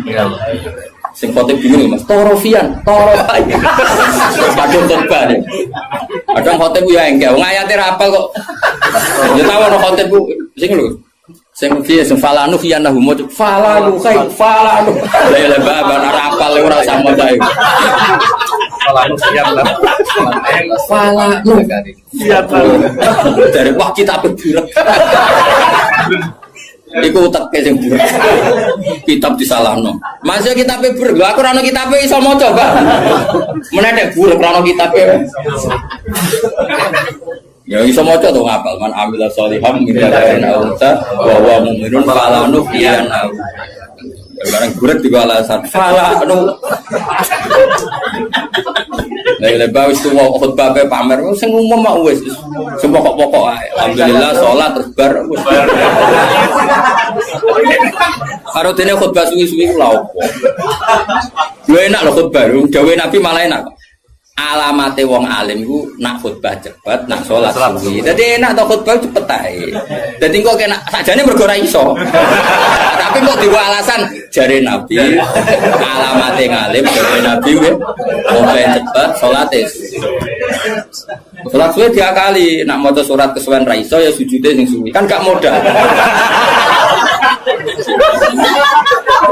Dan aku nasib pape jarak wali, mereka sujute. Suwe. Ya nasib-nasiban. Juga lewat melarat terus. Nak nasib pemape jagep zuhud. Nak nasib pemelek jagep ilmu nira barokah. Mulane uripe kangen. Wong kan nasib-nasiban terus sebetulnya. Wong nak nasib lagi ape? Kau wong alim, mau kitab keliru. Wong mesti darani sabkul lisan. Tapi nak kue bener. Pas bener sabkul lisan. Aslinya ra iso. Tapi pas bener sejarahnya. Nak salah dagep tenan. Nak bener sabkul lisan. Tapi nak terkenal ngalim. Nak bener dagep tenanan. Salah sabkul lisan. Kowe penak. Jadi nama lagi apik. Toa kumpul rondo ayu. Nak sing seneng ya dakwah. Nak sing ra seneng was mulai katut babon. Oh, nasib penting. Yo. pol nasib. Ben lagi senengi wong wis para pejabat darani dakwah, dianggap bina semuanya nasib lagi apik. Tapi nasib elek dianggap golek-golek yakin. Tapi sing roh sapa wis terserah pengen ben nggo rame-rame dunya napa. Ya wis jelas ya dadi iku jenenge mimbabi dikril apa? Dikrul ba'di wa iradatil qaul kata wa fi sidri makhdud wa talqin. Dari talqin itu kan semacam buah pisang, buah kurma. Artinya kurma itu kan apa? Daunnya kan besar. Kalau di Indonesia mungkin contohnya apa? Pisang. Nah, sidrin itu mewakili partai apa? Ya pisang daunnya kecil. Jadi itu bukan berarti di surga hanya ada sidri makhdud sama talqin. Lah nang ngono ya enake apa nih surga? Paham ya? Jadi itu diambil taraf apa ujung sama ujung. Ya kan ngaji jalalan, sing ngaji jalan Gus Pak mulai wong ikok kiroati sampai sing juara MTQ. Mulai sing ra iso pidato sampai sing profesi ini. Terus dhewe ya. Mulai sing ra iso pidato sampai sing profesi ini. Ono kabeh. Sing rajin mboten sampai sing ono kabeh. Ya itu jenenge apa ngambil apa? Orang kok terus ngaji mau wong loro ngono maksudnya. Paham. Jadi kok natus. Lah iya, ora kok terus ngaji wong loro til muga. Dong ya. Udah pinter. Ganjaran kok akeh tenan. Mintro enggak menagi. Just tenan. Pokoknya yakin nek pengiran anak indah doni abdi. Pokoknya yakin. Ya, jangan menolak orang yang berdoa waktu pagi dan waktu sore. Agak baik, torof, nama? Torof. Jadi ya sudah seperti itu. Kayak fala takul lahuma ufin. Kalau menyakiti paling ringan ufin saja gak boleh, apalagi yang lebih. Ya kalau ujung dan ujung saja harus, apalagi di tengah-tengahnya. Ya, makanya seperti itu. Cara berpikir seperti itu. Nah makanya ini kalau suwon di sebagian sing ngaji kula kudu anut ayat ini, tapi sebagian yang lain mungkin ada ayat yang lain yang mungkin jadi manhaj. Dan itu yang menjadi ketakutannya Mbah Mun, bapak saya semua. Semua orang alim pasti punya ketakutan seperti ini. Ini ngono tenan, awas kena nyulayani iki neraka tenan. Kita kan dihadapkan dua pilihan yang membingungkan. Nah ono santri atau umat atau siapa saja yang nakal. Dia ingin ngaji misalnya. Wong tuane cerita nak iki nakal. Kita kan dihadapkan dua pilihan. Satu menerima. Nah, cara bapak dia di jenenge kiai bengkel. Bengkel. Jenenge kiai iya sini. Marasi. Kiai marasi. Wis marasi nak siap nak nangani canakal ya rasa dadi kiai. Terus ada kiai yang protektif. Kayak balik Tuhan. Karena dia nama Nama jadi golek iku. Nama. Wah, ya elek-elek aku. Padahal sebetulnya api pas-pasan, tapi kan pikirannya kan apa? Justru api pas-pasannya itu sekali elek tuntas.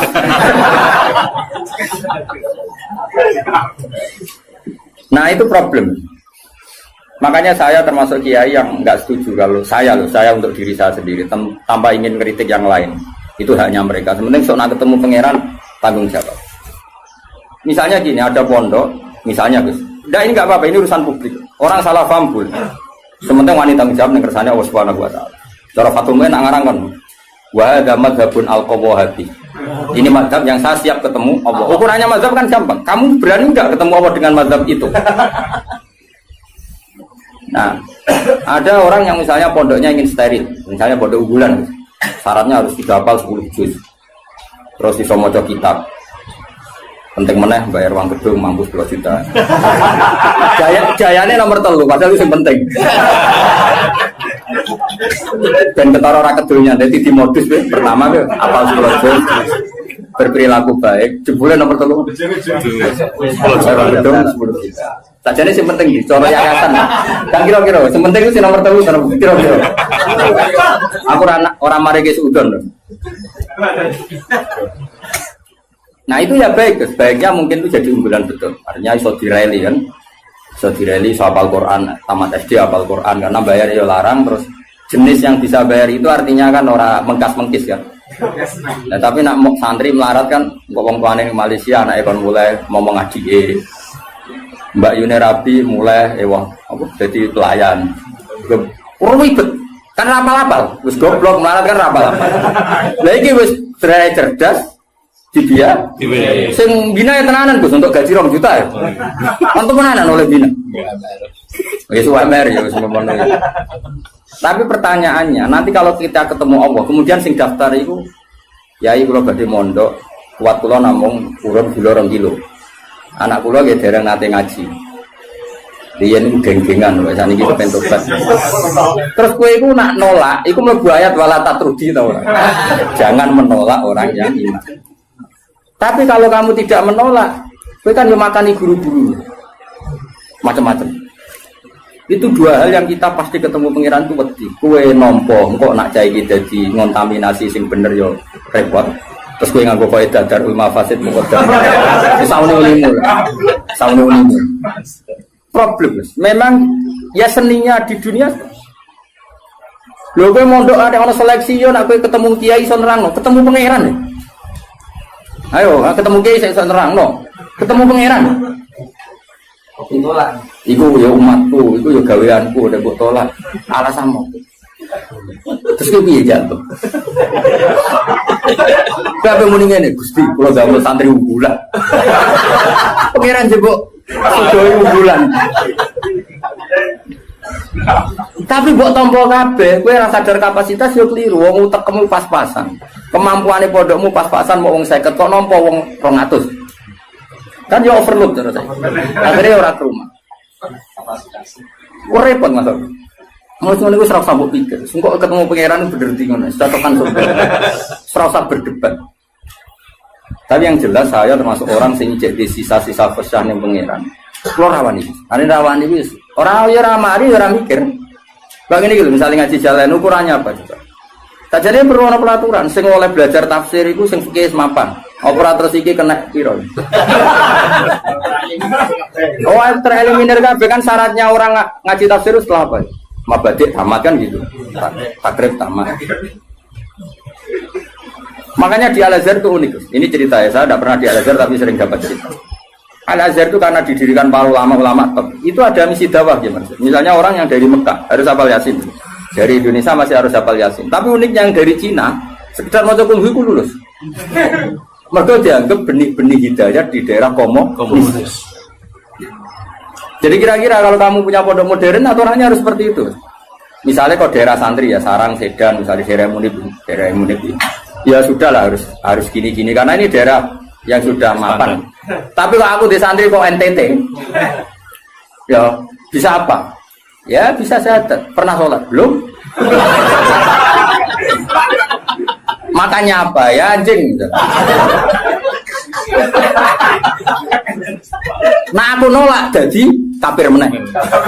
Nak nompo ya rada kuwatir. Mau nang santriku diwarai ya. Tapi aku yakin nak dalam konteks yang ngene iki nak tak tolak iku mlebu ayat wala tatrudi. Karena ini awal hidayah di daerahnya dia. Tapi nak koyo Munib tak tolak, Sedan tanpa Munib kan aman. Malah jokono dene masalah kan. Tahu ya? Dong ya. Alhamdulillah itu pinter. Aku maju tenan ngaji maju. Yang penting kita tahu filosofinya pangeran. Pokoknya pangeran dawe kamu jangan menolak orang yang begini. Makanya kita harus punya ketakutan. Mulane cara kula, kula bukannya memuji bapak saya enggak. Cara kula tetap setuju. Harus selalu ada kiai-kiai yang untuk profil. Syukur-syukur kancanan Gus-gus sing rodok jadab-jadab itu. Di NU itu kan lengkap sebetulnya khazanah kita. Ada kiai yang hanya ngendikan akhlak terus kayak Hamid Pasuruan, ada yang ngendikan makhluk gak baruan. Ada yang nunggu nakal-nakal kalau Gus. Kita itu paling banyak khazanah. Karena ini semuanya umatnya Rasulullah, silakanlah dipimpin macam-macam. Yono sing ngurus sul bagi pidato Tuhan misalnya. Enggak apa-apa, kalau itu kebaikan. Cuma aku produk lirunya jajar tua bagi Hamid Muir kisah tulisan. Jadi aku dilebon lah, itu keliru lah. Itu kesalahan terbesar saya dalam hidup. Permana ya? Artinya gini loh, misalnya Gus Afif di pondok unggulan, Kiai Mansur di pondok unggulan. Yang daftar di situ harus sudah hafal Quran 10 juz, harus gini. Kok nolak orang NTT tanpa solusi, kecuali dengan solusi. Aku yakin dihisab pengira. Kecuali dengan solusi. Dengan solusi gini Kiai Mansur berhubung pondok wis elit, terus Kiai Mansur elit. Wah, rai ini pasti ngajine Munib. Terus Munib ditelepon. Iki ono santri NTT. Raine mirip kayak kowe. Iku ae, ben ngaji mbek kowe. Lah soal biayane saya iku tahun pertama aku. Jadi aku ya kepengen dakwah. Terus Afif yang ngono tahun kedua aku nih. Semenit isen dhewe ya tahun ketiga. Tapi nak nolak bil kuliah aku yakin dosa. Orang kok mungkin dosa, aku yakin dosa karena menolak orang yang mau mencari hidayah. Karena nggak mungkin Islam atau fikih membenarkan menolak orang mencari hidayah. Tapi menerima tanpa seleksi dalam konteks modern kan nggak mungkin. Ya, misalnya terus bocah babal kedua terus yang pondok unggulan, suara popo. Lu pernah ini ada seorang keamanan pondok cerita saya.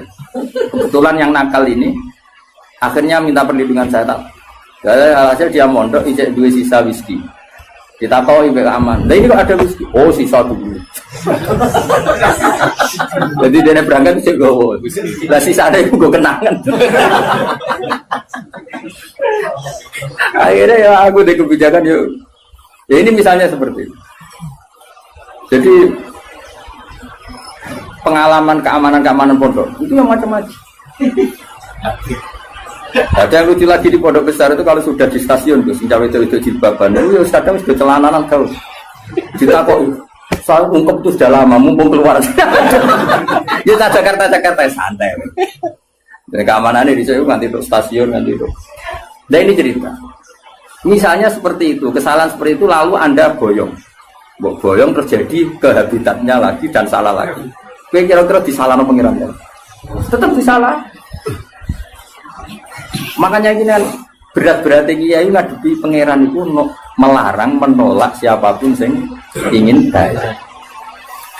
Makanya ini kan masalah, makanya ini PR ya. Kadang-kadang pondok modern itu berlebihan dalam mengimani disiplin.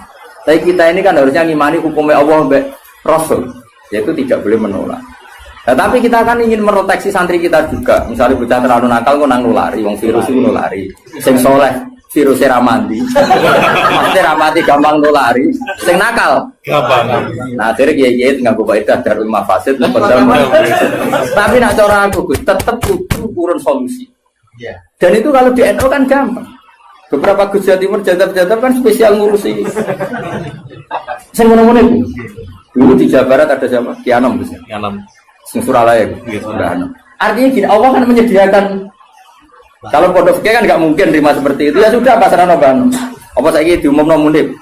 Lho ya turunan. Lho ya turunan. Ya nak sanggup urunan kau ya. Ya pondok mental.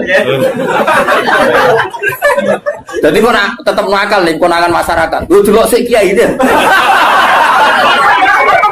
Jadi suantai.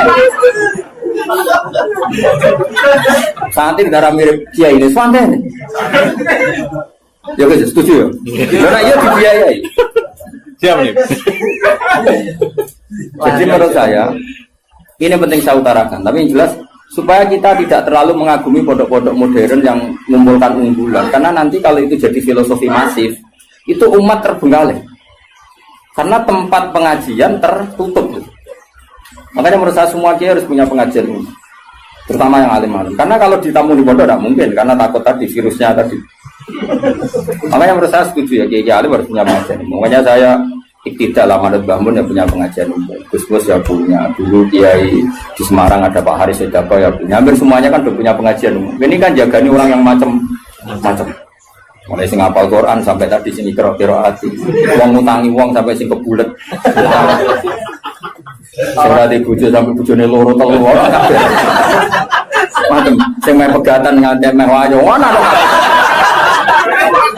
Ya iku mau tarafail eli. Aqimis shalat apa? Tarafail nahari wa zulafam minal lail. Paham ya? Terus ini penting sekali. Yang penting jangan menolak. Kalimatnya apa?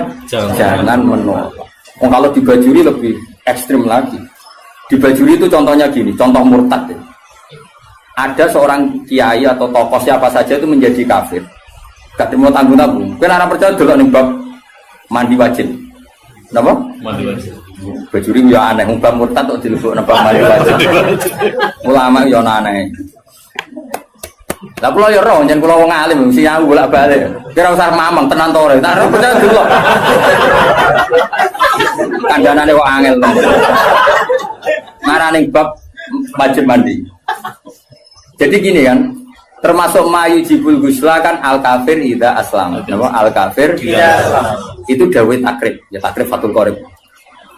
Ya ayo, ngerti to takrib? Sampeyan jatuh. Nani siar ya apa? Ben mereka. Kajarane loro Gus malah. Siar apa? Mereka kan ibadah.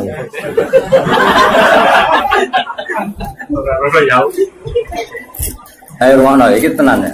Misalnya kan di antara mayu jibul gusla kan iltiqaul fitanen jelas ya kan. Macam-macam lah di antara mayu jibul gusla ya. Iltiqaul fitanen terus apa? Junub macam-macam lah. Nah di antaranya itu al kafiru ida aslam. Orang kafir kalau masih. Itu kata kitab takrib. Makanya sarah itu penting. Sebetulnya kitab itu agak salah. Fatwa itu agak salah. Salahnya begini kata Bajuri. Kira usah melok-melok nyalahno. Ruwono ya omongan. Ojo komuni gak sopan. Malah keliru nek diterangno. Sopan goblok yo keliru aneh-aneh. Logikanya ngene lho, Gus. Ada orang kafir. Ya misalnya Zaid itu kafir. Terus bilang ke saya gini, "Gus, saya mau masuk Islam." Ya kan? Sekarang jam berapa ini? Jam 12:30 pas ini ya. Ruwono tenan ini jam 1 pas. Gus, saya masuk Islam. Terus saya bilang gini, "Zaid, kamu mandi dulu baru nanti saya ajarin syahadat." Maka saya ini malah menjadi murtad. Paham ya? Karena saya membiarkan dia sekian menit tetap berstatus kafir yang saya bisa menghilangkan saat itu juga. Makanya benar, kalau fatwa itu benar Sulam Taufik dari awal kan, kalau ada orang ingin masuk Islam maka harus kamu syahadatkan fauron, apa? Fauron. Jelas ya? Bahkan nyuguhin teh aja saya tidak boleh. Bila perlu ngadek-ngadekan gitu. Saya mau syahadat, raiso Arab, Jawa lah. Ya pangeran sapa? Apa? Ya serano pangeran kecuali ada Tuhan selain Allah dan suhunya Muhammad ada harus ngadeg-ngadegan lah. Enggak boleh disuguhi teh, meneh sik tak tukar rokok sik sampe sik. Karena apa meneh kenalan, jadi nanti yang putih. Pulau Bali, pun kapan rawuhe? Wah, mau malah haram sudul langit. Karena tadi kamu menurut cara pandang Imam Bajuri ini, ya, kamu menurut cara pandang Imam Bajuri ini membiarkan dia dalam keadaan kafir yang kamu bisa menghilangkan saat itu juga. Lah iya kalau kondisinya normal ya Mansur, bar mandi jauh urip. Lah nek pas mandi kepleset. Terus mati. Dia mati kafir apa Islam? Kafir. Kafir. Penyebabnya sapa? Ya iya. Dong. Ya pinter lah. Wah pinter dhewe. Paham bisa? Maka ilmu itu makanya kata Bajuri sebetulnya tidak usah dibahas kafir masuk Islam. Karena mandi itu tidak penting. Maksudnya Imam Bajuri itu menyesalkan kenapa itu dibabkan. Takutnya menjadi gerakan. Sekarang banyak nyuruh orang yang salah paham. Nah, orang kafir masuk Islam konadus itu salah. Sebenarnya yang benar itu diislamkan dulu. Gosok Indonesia salah. Nanti nggak apa-apa tetap mandi. Seminggu ada prosesi nggak apa-apa. Tapi prosesi gaya-gayaan toh disyuting terus viral. Ya pokoknya gaya-gayaan toh. Tapi tetap proses Islam. Ya coba. Seseorang mau masuk Islam itu ketika prosesi di masjid apa sebelumnya ada yang mengajari? Oh tetap sebelumnya ada mengajari. Yang prosesi itu sekarang seremonial ya. Tetap dene nyuwun sewu. Saya punya banyak teman yang masuk Islam. Meskipun yang mensyahadatkan saya, tak takoi kenapa dia Islam? Pacar saya orang Islam. Rata-rata yang terjadi di kampus apa? Dia enggak? Kiai mau gaya-gayaan di syuting di masjid terus viral. Ya aku takut, pertama dia seneng Islam itu gara-gara pacaran atau gara-gara kiai? Pacaran itu teman kerja. Tapi orang kalau pacaran, cerita aja. Tidak jawab saja jujur. Yang menjadikan dia Islam kadang pacar, teman kerja, macam-macam. Nah, ketika dia sudah ikrar dengan syahadat meskipun bahasa Indonesia, itu sebenarnya sudah Islam.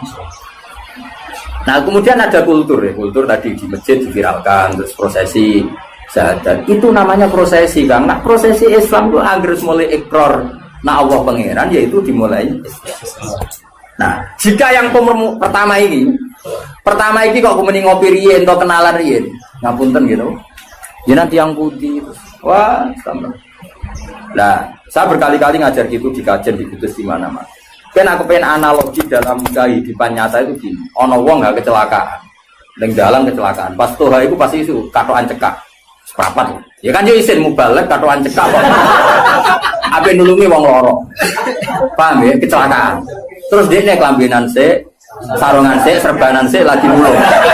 Mergo dekne iki ya. Kira-kira salahno pangeran to. Kelakuan ngono iku lho, salahno. Enggak jawab. Salah. Disalahno karena ini kecelakaan harus langsung. Meskipun Pak Mubalek lagi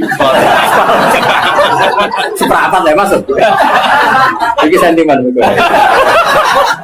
Orang tahu baju aja. Seprapat mas. Seprapat juga elek.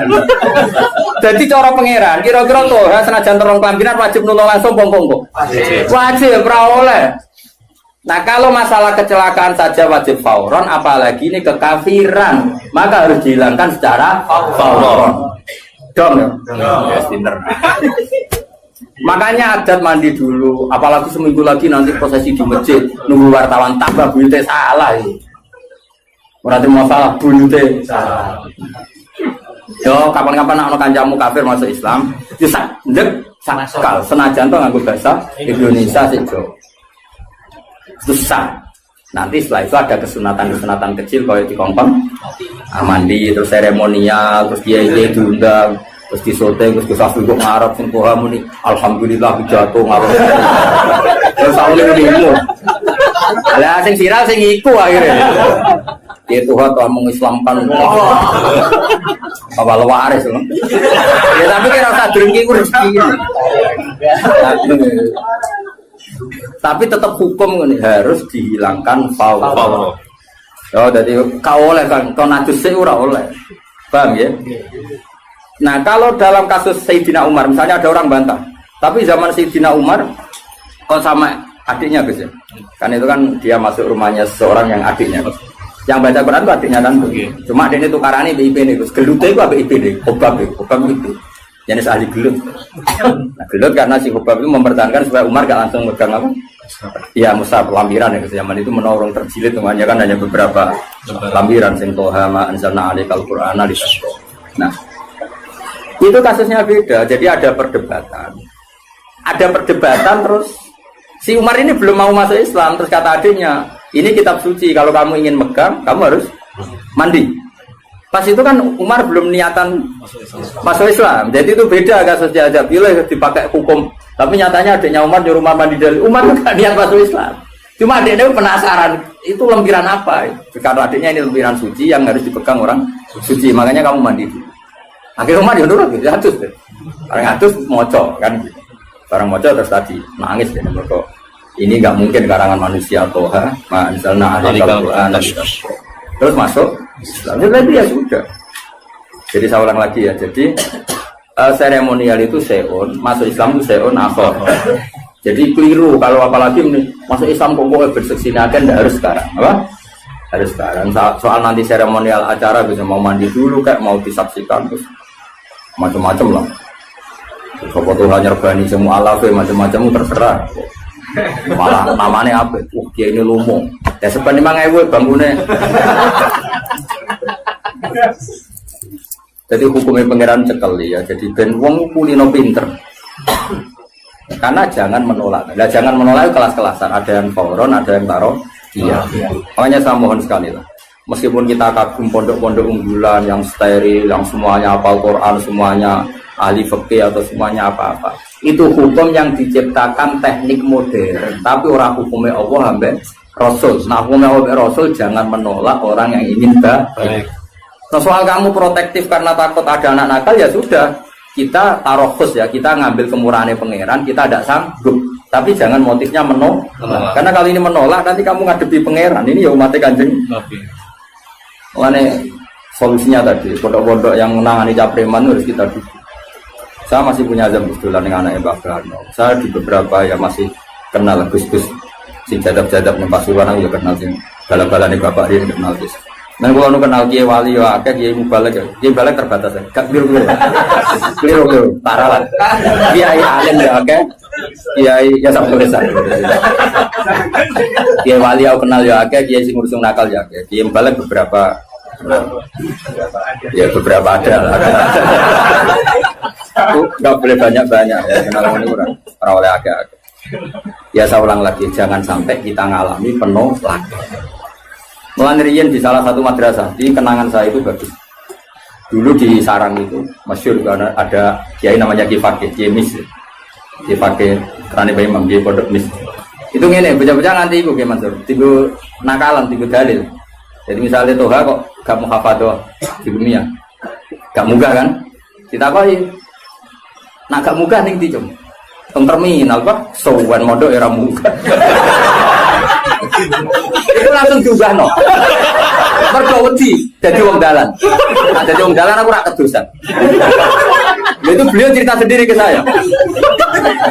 Nah, sing muni ku lugu misalnya. Lugu. Nah, orang munggah piye, Cung? Nggih baleni, Bang. Tambah ra munggah. Karena tidak wajib mensafati ya, Pak. Kalau dalam konteks Toha kan liar tadi ya. Toha umpomo loh, atau Toha sing umpomo loh, yang umpama bukan. Akhirnya apa, Pak? Bocah-bocah ngerti. Ngene kok, agar sing ra mukabado gimana? Cocokan, Pak Duswan kok tekir. Akhirnya cara pulau sowan. Ono apa, Cung? Teng terminal, Pak. Munggah kan. Karena kiai itu mesti wedi loh, nabi balik, wong balik dengan Natal. Artinya gini, apapun misalnya semua pondok tentu punya kekhasan masing-masing.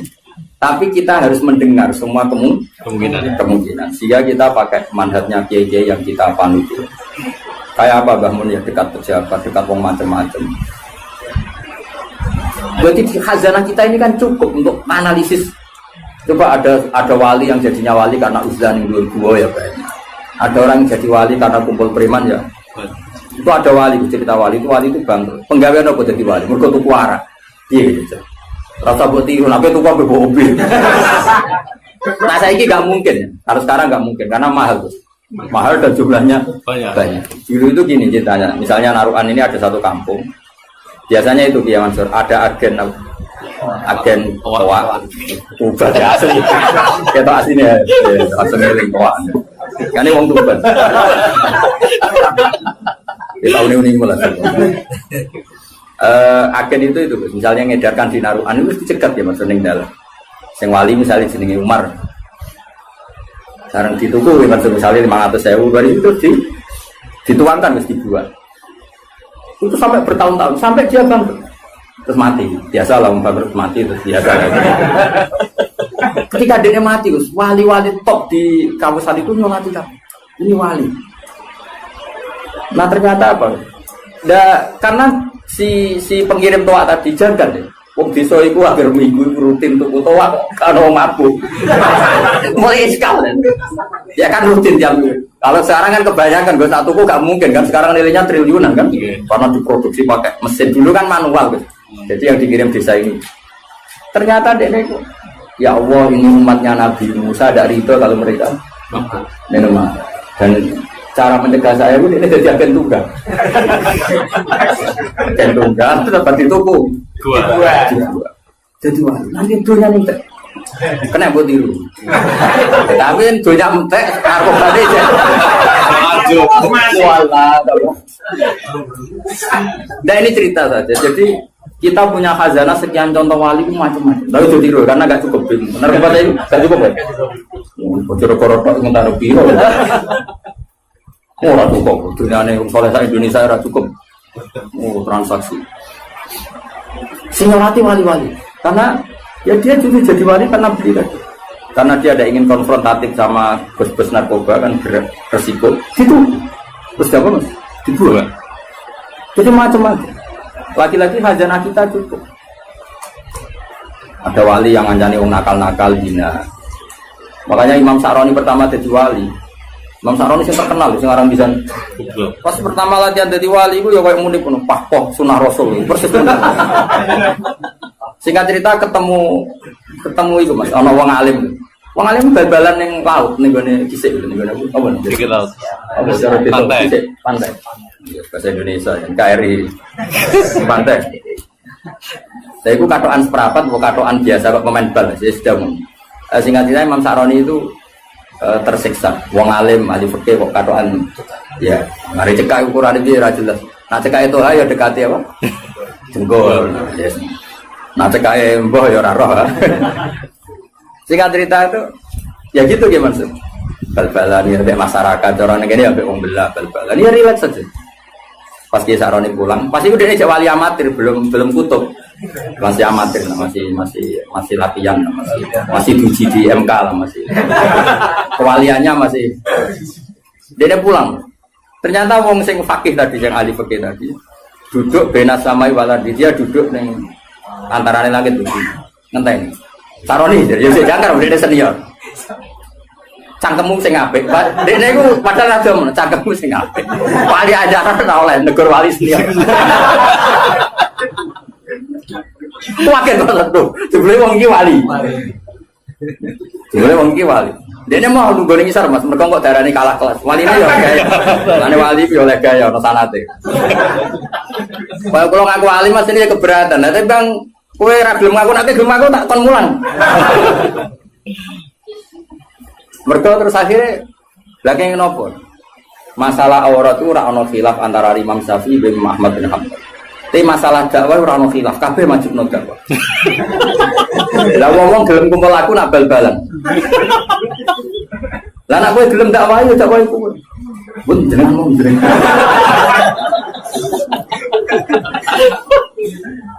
Coba ya, yang bal-balan ya umatnya Rasulullah, yang tenis ya umatnya Rasul. Semua itu umatnya Rasulullah. Lalu kamu ngaram notok Nabi, terus kowe nak ketemu Nabi, papoh ning podium ngaram notok Nabi. Bareng untuk sangu terus piye nak ketemu Nabi. Sing iku ora untuk sangu sing kok bal-balan. Ora untuk sangu proses di. Wes sak jeblok-jebloke iki Mansur tetep ana sing takok. Pak, nah anakku saiki tamat SD, cara jenengan diapakno? Paling gak kan usul pondokno kan, meskipun bapake aja. Tapi nek sing pidato tok ning podium. Pak tok kan. Ya sing pak sing ora ya ora. Ya rasa tersinggung dia Jawa. Kok sensitif banget. Mulai dulu, makanya alhamdulillah kita ini, bu kita itu siapa? Itu ngaku ya oleh. Kita ini masih punya kitab-kitab itu. Saya punya kitab Qobaqatul Auliya, klasmen para wali. Tinggal di mana orang jenengmu yakin. Padahal kita samin orang ini malah orang. Itu wali mulai angkatan Said Ali Zainal Abidin sampai angkatan Said Abdul Haddad. Wono kan. Iki cetak goreng jenengmu sebenarnya mlebu kok kapan. Itu ya selalu tadi menyajikan cerita-cerita wali yang sebagian menekuni apa kancanan wong bulet-bulet kancanan wong nakal. Karena yang tadi itu umatnya Nabi. Asal bakat ya tadi ya dia wali dekat Allah kan nggak mungkin tergoda terus dengan rusak ibunya kan nggak mungkin. Tapi kalau kamu milih nggak mau ya nggak apa-apa. Kamu protektif diri darul mafasid muqaddamun. Iman sak kowe misalnya ketemu wong ayu sing nakal. Kira-kira sing katut sopo. Ya cek ae. Dicoba. Ablas. Sing dadas sing ndi kan. Kono dadi salihah apa kowe sing. Cek aja lho masyarakat. Wong syaraté ujiane Nabi kan ngono. Ana wong pitu sing somben di yubi arah. Iku jare dawuh Nabi wa rajulun da'athu imra'atun dzatu mansibin wa jamalin faqala inni akhafu. Syaratnya kok ayu menarik, ngajak. Kok kowe muni ra gelem. Ayo wali, ora jawe wali. Lah sing wani daftar sapa jajal. Itu orisinil lho dawuh Kanjeng Nabi, sabatun yudziluhum wa fi dzillihi yaumaladillah illa dzilluh. Nomor terakhir itu di antaranya apa? Wa rajulun da'at wa imra'atun dzatu mansibin wa jamalin faqala inni akhafu. Boten astagfirullah. Coba hebat disusul di kapan-kapan.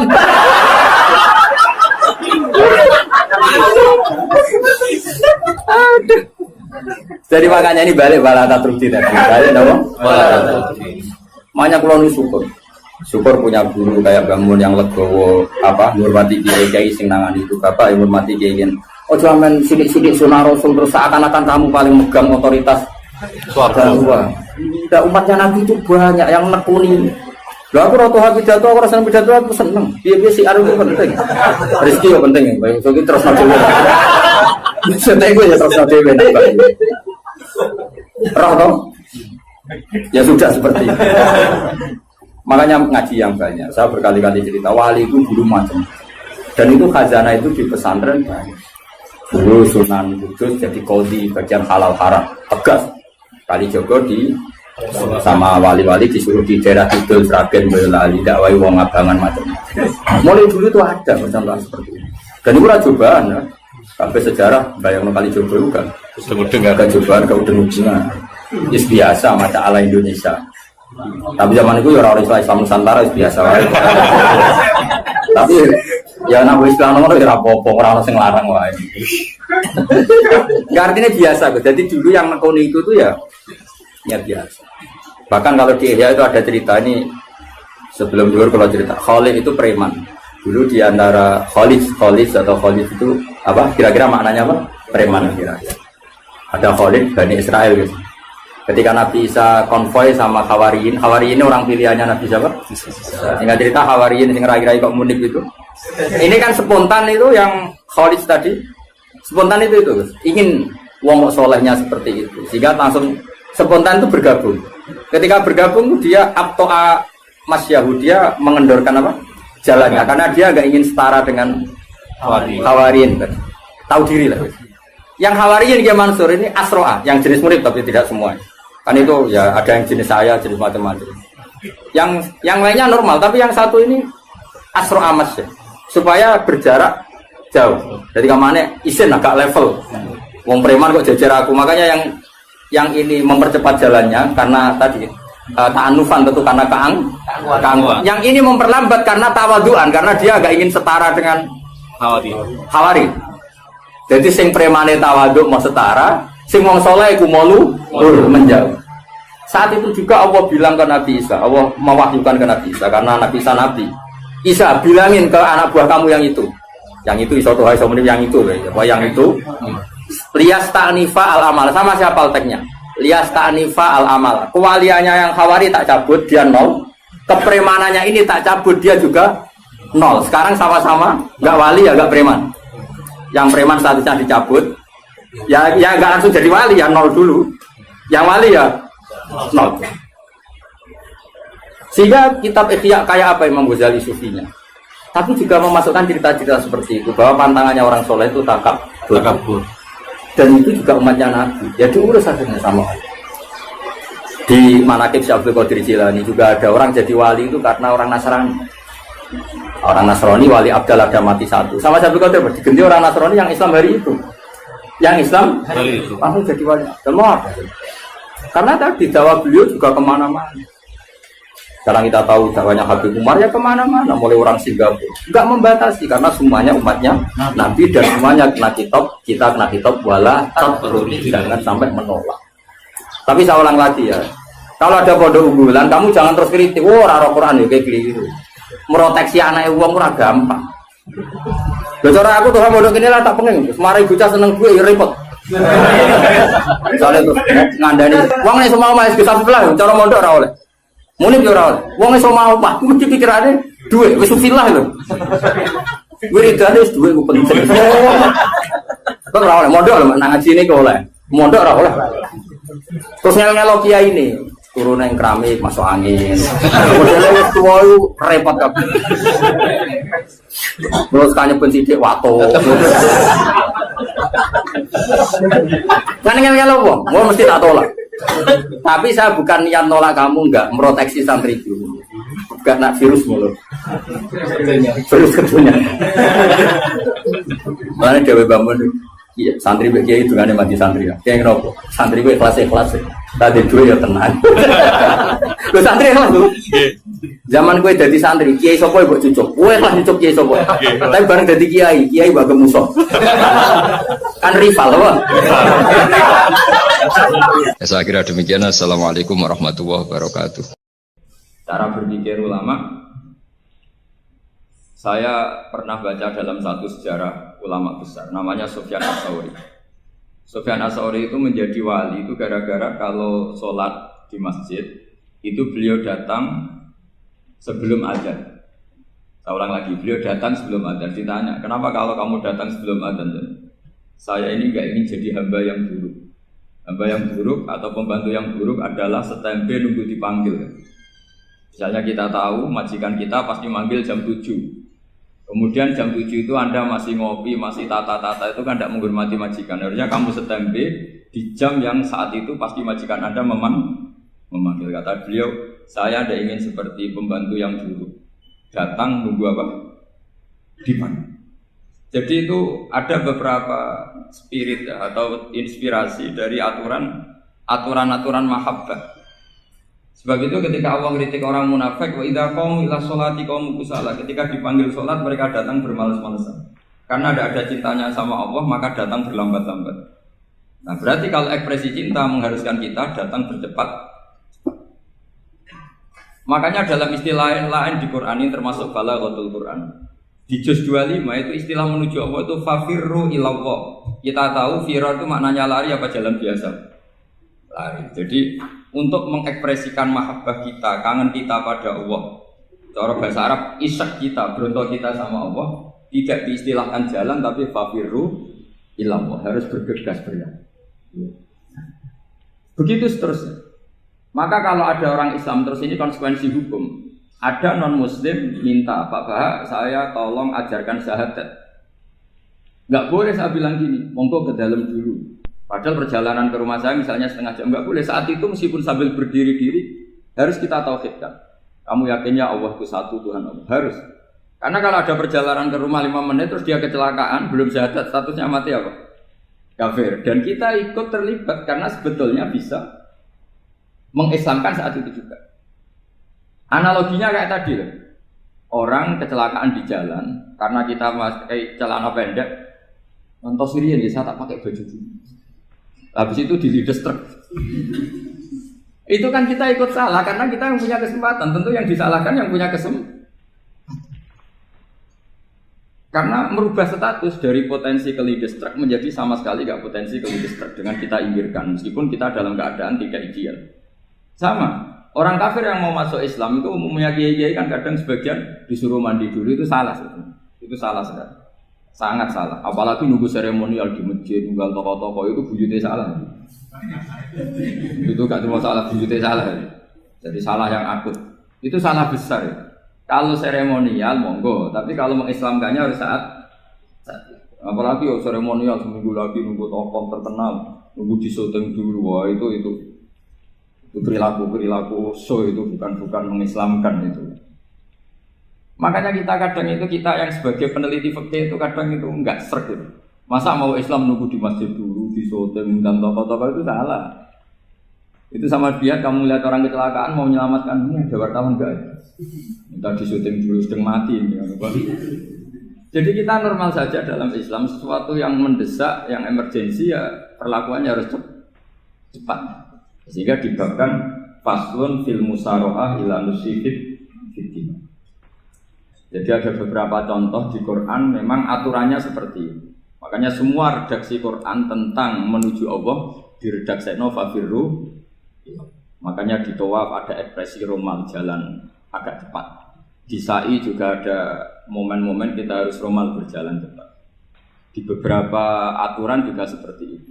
Ya saya ulang lagi, di beberapa aturan Islam juga seperti itu. Nah sekarang efek di hukum haji. Kita banyak baca literatur haji. Haji dalam aturan Islam itu wujuban tarofian, wajib yang tidak langsung mendesak. Kemudian semenjak ada fakta kita harus nunggu, daftar tunggu. Itu kita sebagai ahli fikih itu gampang. Misalnya gini, saya umur 20 punya uang, sekarang berapa daftar? 25 juta ya. Saya umur 20 punya uang 25 juta. Saya jomblo misalnya, ya butuh nikah, ya butuh macam-macam. Itu wajib daftar haji apa enggak? Karena kalaupun daftar nunggu 20 tahun. 20 tahun kan asumsi umum masih umur 40, masih hidup lah kira-kira sebenarnya. Nah sekarang kalau ada orang umur 50 tahun punya uang 25 juta. Menurut Anda wajib daftar saat itu apa enggak? Wong daftar saja bisa game gitu. Dan kalau misalnya umur 50 ditambah 25 kan 75. Itu kalau orang sumpah sudah cepat mati itu. Maka itu menjadi pertanyaan, apakah fikih ini kita rubah? Karena dulu kan orang itu longgar semua. Karena haji zaman Nabi pun tidak langsung dilakukan saat pertama diwajibkannya haji. Jadi Nabi punya sisi unik. Pertama ada tahun diwajibkannya haji, Nabi tidak langsung haji. Sebab itu ulama berkesimpulan kalau wajibnya haji tidak langsung. Maka fikih itu memang unik. Sholat juga gitu. Ada istilah begini dalam sholat. Watajibus sholat ala kulli muslimin wujuban muwassa'an. Di semua kitab fikih takbirnya seperti itu redaksinya. Wajib sholat dilakukan orang Islam wujuban muwassa'an, wajib yang ada longgarnya. Jika ketika zuhur jam 12 WIB kita dengar azan, boleh sholat setengah 1, jam 1, setengah 2, jam 2. Karena memang wujuban muwassa'an, memang ada batas akhir waktu misalnya sampai setengah 3. Nah problemnya begini, misalnya setengah 1 Anda pasti dipanggil majikan kamu yang diharuskan melakukan satu aktivitas, misalnya Anda pilot, yang nggak mungkin sholat lagi di kokpit. Apakah status wujuban muwassa'an wajib yang longgar menjadi hilang karena setelah itu tidak ada kesempatan lagi sholat? Apa tetap kita sebagai ahli Islam yang agak balelo tapi alim, misalnya ya sudah tetap jadi pilot. Nanti kan ada aturannya sendiri, ada rukhsahnya sendiri, ada kemurahan sendiri ketika sudah jadi pilot. Misalnya sholat tanpa harus menghadap kiblat, sholat yang tetap di perjalanan. Kira-kira Anda kalau jadi ahli fikih pilih mana? Pilih harus sholat di depan, apa tetap memberi kelonggaran? Gak apa-apa, sholat sambil apa? Yuber, sambil pilotin apa pesawat. Anda pilih mana? Karena kalau konstitusi ilmu itu memang harus ada, dengan tanda kutip ya, memang harus ada nakalnya. Kalau nggak nakal malah gak sah. Memang unik ilmu itu. Karena ilmu itu kalau dipaksakan lurus terus, itu nanti malah bengkok karena menghilangkan rukhsahnya Allah, kemurahan Allah. Tapi kalau dipaksakan rukhsah terus, murah terus, nanti dianggap menyepelekan hukumnya Allah. Maka kita yang ahli fikih itu pusing. Misalnya saya sering ditanya, Gus saya ini supir bis, kan musafir terus, berarti saya boleh tidak puasa terus panjang Ramadan? Coba kalau ada jadi ahli fikih mesti bingung. Mau boleh, ya boleh terus supaya orang nggak peduli sama Ramadan. Mau mengatakan wajib puasa, kayak nggak peduli dengan kemurahan Allah yang membolehkan musafir tidak puasa. Coba loh, Anda jangan jadi ekstremis yang saling bantah tok, protes tok. Ini kan, jadi memang mengkaji ilmu itu. Ya makanya dengan tanda kutip itu harus ada nakal. Tapi nakal yang baik bukan nakal. Nakal itu kalau bahasa Jawa itu kan tidak harus dosa. Seperti anak kecil, menek-menek itu, tuh bocah kok nakal. Padahal anak kecil menek itu haram dah. Enggak kan? Malah orang tuanya yang bentak itu yang haram. Yang nakal betul ya ibunya yang bentak cerewet itu, karena ibunya orang yang sudah mukallaf, sudah tua, salah langkah yaitu Kalau anaknya naik meja itu ya sebetulnya bahasanya tidak nakal, lucu. Oh jelas pinter conggo iso munggah meja, harusnya diapresiasi. Tapi rata-rata ibu semua akal mecah gelas. Malah boe malah mecah tabungan. Bapaknya marah tukang nguras tabungan. Sebetulnya senakal-nakalnya anak kecil itu nakal orang tuanya, itu pasti. Karena ini sudah kena khitab, sementara anak-anak belum kena. Saya pernah punya tamu, karena di tradisi Kiai itu sering punya tamu. Bapak ibunya itu kultus sama Kiai, bentak anaknya disuruh salim sama saya. Anak kecil kan nggak mau jalan-jalan terus, marah. Tak marah orang tuanya tak marahin. Yang dosa itu kamu bentak anak-anak. Kalau anak kecil itu kena diskon rufi al-qalamu an salasin. Di antara aturan Islam apa? Tidak ada keharusan bagi 3 orang. 1 anak kecil sampai balik, 2 orang tidur sampai bangun, 3 orang gila. Artinya anak kamu itu tidak kena khitab untuk sopan sama kamu. Kamu yang kena khitab baru sopan sama anak-anak.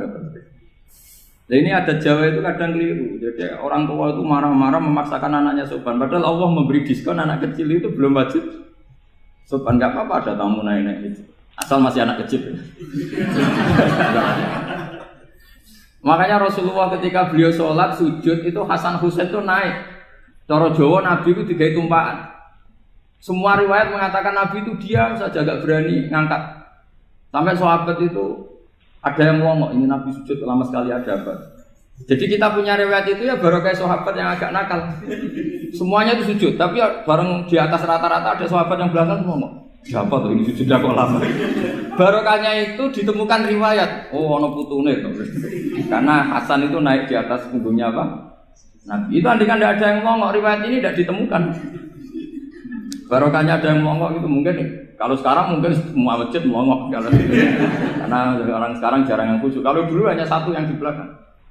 Setelah itu Nabi memberi penjelasan, saya tadi sebetulnya harus mengakhiri sujud saya sesuai aturan umum, tapi ada cucu saya tak biarkan sampai dia puas naik punggung saya, sehingga dia turun baru saya naik. Filosofinya apa? Begini, anak kecil satu tidak kena hitop. Dua, jangan sampai sholat itu jadi problem. Kalau Nabi nyentak Hasan, membentak, putu ono bae sholat kok diganggu, maka sholat menjadi trauma. Gara-gara sholat bahasa bentak saya. Lama-lama anak ini trauma dengan sholat karena dianggap problem. Makanya saya termasuk kiai nggak berpendapat anak kecil nggak boleh di masjid. Sering kan anak kecil di masjid, ayo khutbah rame. Saya termasuk setuju tetap boleh. Kalau dibentak di masjid, maka dia trauma dengan masjid. Mungkin ke masjid dibentak. Lagi pula kadang-kadang orang tuh gaya-gayaan tok. Wah, rame orang khutbah. Rame nih. Padahal kalau nggak diramein anak-anak malah udah tidur. Kita kan nggak bisa menjamin kalau perilaku kita lebih baik gitu. Mendingan kan anak-anak main di masjid timbang di karaoke kan. Jadi kan, lah ini maksudnya saya, ini fikih ya. Fikih itu wilayahnya, makanya jadi ahli fikih itu susah-susah gampang. Jenengan jangan hanya berpikir protes dengan ketentuan fikih, mengkaji yang sebanyak-banyaknya. Itu tadi, misalnya Anda seorang supir permanen, supir bis terutama, kalau truk kan bisa leha-leha, kalau bis kan apa ada deadline-nya ya waktu, seperti bis jurusan Surabaya Semarang, saya kan sering naik bis jurusan Surabaya Semarang. Kadang-kadang supirnya melihat saya tanya, Gus saya ini supir, saya ini Ramadan itu gimana ya? Ya saya sudah ngerti setengah nakal, dan senengnya dijawab rasa poso ya saya tahu ya. Tapi masalahnya secara fikih kalau kamu mengatakan kamu harus puasa terus, kamu melanggar konstitusi ilmu. Memang musafir punya diskon? Boleh? Tidak puasa. Pertanyaannya, bayarnya kapan? Wong Syawal ya nyupir lagi, Dzulqa'dah nyupir lagi, nanti sampai Ramadan ya. Nah terus, ya pas kamu cuti, biasanya cutinya pas sakit, boleh diskon lagi karena sakit. Coba. Nggak, andai kan Anda jadi ahli fikih milih zaman. Lo kalau orangnya soleh terus kayak ustadz di sini kayak dosen UI kan, masa dosen UI Universitas Islam nggak Islami kan nggak mungkin. Mungkin memilih poso kan. Masalahnya ini kan hukum untuk orang kebanyakan, nggak boleh hukum musuh gak kuat. Sahur jam 3:30 ngombe vitamin pokoknya harus kuat. Itu udah hukum, itu saran. Hukum itu beda dengan saran. Hukum itu hanya berpijak musafir itu boleh store. Kalau saran memang boleh, ya usahakan kamu makan 3:30 pas fit, bir. Terus kalau nyumpir selesai jam 10, nanti istirahat. Memangnya majikan bisa ngatur jamnya? Itu fikih. Maka menjadi perdebatan, yang namanya pergi itu apa? Menurut Imam Syafi'i, pergi itu ya dari rumahnya ke tempat yang asing, yang tidak wilayahnya namanya pergi. Menurut Imam Ahmad bin Hanbal enggak? Pergi itu tidak kerja. Jadi orang yang supir yang seperti itu namanya tidak pergi, tapi kerja. Tanyakan ke publik, misalnya jenengan ke UI, istri kamu atau suami kamu ditanya, istri kamu kemana? Kira-kira jawabnya bilang pergi jalan-jalan apa bilang kerja? Kerja. Makanya kata Imam Ahmad bin Hanbal, mudi musafar atau orang yang berprofesi, yang profesinya memang harus pergi, kayak traveling atau supir, maka itu namanya tidak pergi, namanya itu kerja. Karena apa? Sekali distatuskan pergi, maka ikut status yang dikatakan Allah dan Rasul, dapat diskon, boleh tidak puasa. Maka terus kita debat tentang definisi. Nah, definisi ini penting, karena yang menjadikan hukum rubah itu definisi. Misalnya gini, mbak ini ngaji saya. Statusnya kalau pakai status saya ajnabi, orang lain bapak ajnabiyah, maka hukumnya saya melihat bapak ini haram karena statusnya ajnabi melihat ajnabiyah yang tidak mahram. Tapi kalau di fikih itu ada statusnya. Di antara lelaki boleh muwajahah sama perempuan adalah 1 untuk belajar, 2 untuk muamalah, 3 untuk kesaksian, 4 untuk pengobatan. Itu kan ada pengecualian. Sehingga statusnya sekarang Mbak itu belajar, apa ingin melihat Gus Bah atau Gus Bah itu mengajar atau ingin melihat itu statusnya bisa rubah. Makanya kalau sebetulnya kalau kita marung di warung misalnya Padang, kita nggak pilah-pilah, kebetulan pelayannya perempuan itu masih bisa dikhilah secara fikih. Saya muamalah marung, cuma kebetulan penjaganya. Tapi masalahnya Pak ini punya daftar penjaga yang cantik, itu masalahnya. Maka pertanyaannya itu marung ke situ demi marung, apa demi melihat? Tidak jawab saja. Demi marung apa demi melihat? Kalau demi marung supaya kenyang, penjaga yang sangar-sangar juga banyak. Akhirnya kalau demi makan, penjaga yang cowok kan banyak. Kalau demi melihat, berarti yang dihitung kan niatnya. Berarti karena muamalah apa karena melihat? Melihat. Itu status. Jadi makanya kalau mudi musafar itu namanya orang pergi atau orang kerja? Orang kerja. Maka menurut pikirannya Imam Ahmad bin Hambal, seperti itu harus puasa. Karena dia adalah pekerja, bukan musafir. Lalu dalam masalah jumlah 3 hari misalnya. Kalau dalam fikih kita, nggak saya kenapa ngomong fikih terus ya, karena banyak yang melupakan fikih. Jenengan pergi haji. Zaman Nabi haji itu jamak dan qashar terus. Padahal hajinya Nabi itu, haji itu minimal kan berapa hari minimal itu? 9, 10, 11, 12. Sebenarnya haji itu minimal hanya 4 hari. Karena 13 Dzulhijjah bisa nafar apa? Awal. Kalau nafar awal berarti nggak ada kewajiban nafar sani. Berarti yang wajib betul kan 9, tanggal 9 wukuf di Arafah, terus 10 biasanya ifadah sama balang jumroh apa? Akobah, terus 11, 12. 12 itu kan sudah boleh cabut karena apa? Nafar apa? Awal. Berarti nggak usah nafar apa? Sani. Berarti hanya berapa? 4. Tapi Nabi haji di Mekah Medina itu sampai 40 hari karena perjalanan. Pertanyaannya ketika Nabi menjamak dan mengqashar itu cara Imam Syafi'i lis safar. Karena Nabi orang Medina datang ke Mekah dengan jarak 460 kilo, maka Nabi boleh jamak dan qashar. Jadi pikiran Imam Syafi'i, jamaknya Nabi itu lis safar karena pergi. Cara pikiran Imam Malik enggak, jawabnya Nabi itu lin nusuk. Nabi menjamak sholat itu karena melakukan ibadah haji. Efeknya adalah orang Mekah kalau haji itu cara Imam Malik meskipun jaraknya dekat boleh apa? Boleh apa? Qashar, boleh jamak qashar. Lalu terus ada pertanyaan fikih lagi. Lalu jamak qashar itu karena pergi apa karena masyaqqah? Karena repot. Coba kalau sampean kira-kira jawab. Misalnya kita orang kaya bawa uang 1 miliar naiknya Alphard, ada supirnya, ada ajudannya. Pergi di jarak 100 kilo. Masyaqqahnya kan tidak ada sama sekali, apalagi di tol kebetulan nggak macet. Kira-kira boleh jamak nggak? Boleh Gus karena pergi, tapi kan nggak ada repotnya sama sekali. Dibanding misalnya yang ngebis bawa beras 1 pintal gitu kan, udah gitu suruhan orang lagi kan pusing. Maka fikih ini untuk memberi hukum itu kalau fikih itu menstatuskan dulu. Ini orang boleh jamak itu karena masyaqqah apa karena safar. Lalu kalau setelah karena safar itu karena jaraknya apa tingkat masyaqqahnya. Kalau karena jaraknya ya tidak juga. Tidak juga gini maksudnya. Mungkin Anda tidak pernah terpikir begini. Kalau saya mau ke Jakarta, kemudian sampai Purworejo itu sudah waktu zuhur. Saya boleh nggak zuhur di situ sama saya? Boleh kan? Padahal perjalanan saya belum capek. Artinya nunggu boleh jamak itu setelah kita menempuh jarak itu apa menuju, sedang menuju dan niat. Sedang menuju dan niat. Misalnya saya mau ke Jakarta, saya orang Sleman mau ke Jakarta, itu sampai mana itu Magelang itu sudah boleh jamak kan? Boleh nggak? Boleh karena saya mau ke. Nah pertanyaan secara fikih mungkin ada tidak terlintas. Ternyata ditelepon sama istrinya nggak jadi pergi. Padahal sholatnya kadung di jamak, zuhur dan asar. Apakah setelah di rumah sholat lagi? Sama nggak pernah mikir gitu. Karena tidak nekuni fikih. Jadi orang fikih itu sudah pusing, makanya jangan diprotes terus. Kita ini sudah pusing, tapi orang itu enak aja protes terus. Tidak menurut jenengan nanti wajib sholat lagi enggak?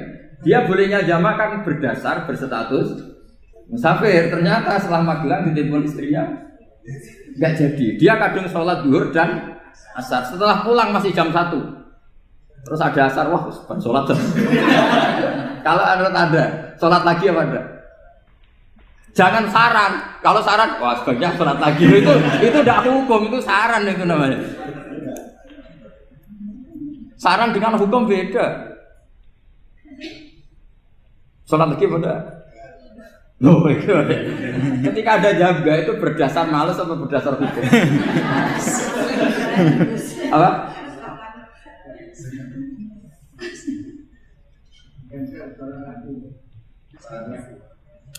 Nah kalau Anda sholat lagi, pertanyaannya gini, Allah itu tidak punya tradisi mewajibkan 2 kali. Pertanyaan fikihnya mesti gitu. Dan saat Anda di Magelang menjama itu melakukan sesuatu yang disahkan oleh agama. Berarti pas Anda jamak zuhur asar, sesuatu pas melakukan itu kan berstatus sah dan boleh. Meskipun setelah itu ada masalah, istri kamu nelpon terus pulang. Tapi pas itu kan sudah dinyatakan oleh malaikat sah, Anda sudah zuhur dan asar. Kalau melihat itu tidak wajib mengulang. Tapi bisa saja malaikat ada yang usil. Itu sah karena Anda berstatus musafir. Berhubung status Anda hilang, maka poin Anda sudah sholat juga hilang. Kamu milih fikih yang mana?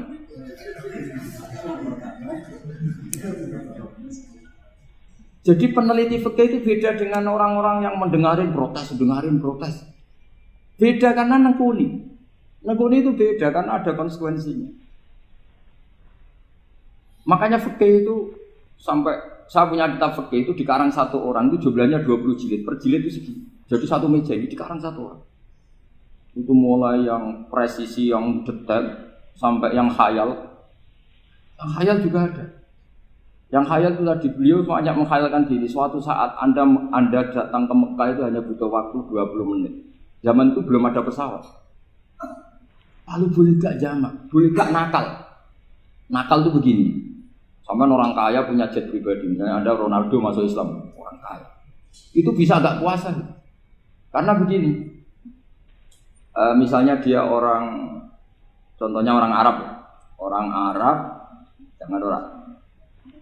Ya contohnya itu dibalik saja.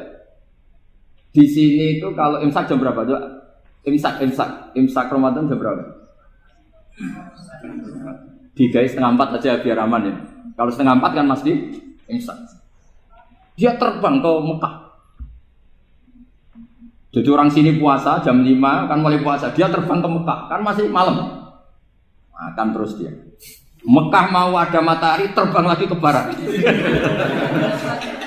Karena dia menghindari berstatus puasa. Atau sebaliknya, dia orang Mekah jam 12 puasa. 12 siang puasa. Dia, wah kalau 6 jam lagi buka, bisa berapa saya. Terbang ke Indonesia.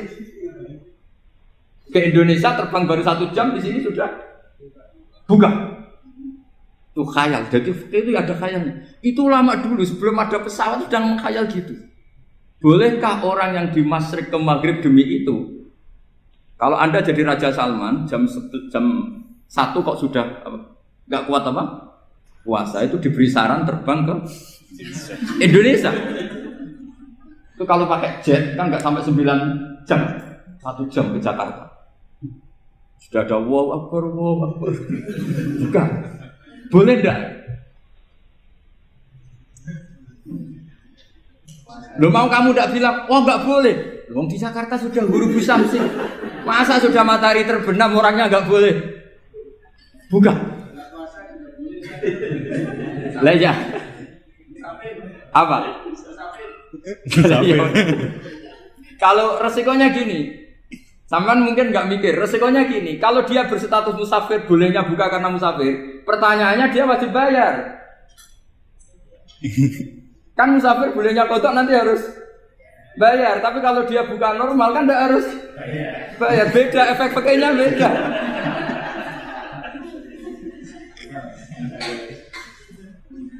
Sampean jangan protes, Gus Baik gimana, mau ngaji mana tidak senang.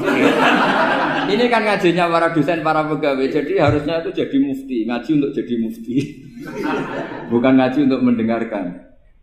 Jadi Makanya saya mohon jangan sering protes sama ulama. Ulama sudah pusing. Karena efek-efek hukum itu tidak gampang. Kayak tadi misalnya, kalau dia boleh buka atas nama musafir, resikonya wajib bayar. Masalahnya Raja Salman ini mau enggak? Gitu. Dia inginnya. Maka pertanyaannya itu kitab yang milik saya tadi yang 20 jilid tadi. Ulama itu mulai dulu sudah membayangkan bagaimana kalau suatu saat ada satu kendaraan. Kenapa ulama bisa membayangkan itu? Karena ada buruk.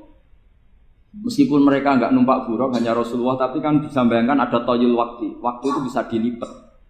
Karena ulama dulu ahli astronomi, jadi bumi itu bulatnya gini, muternya gini.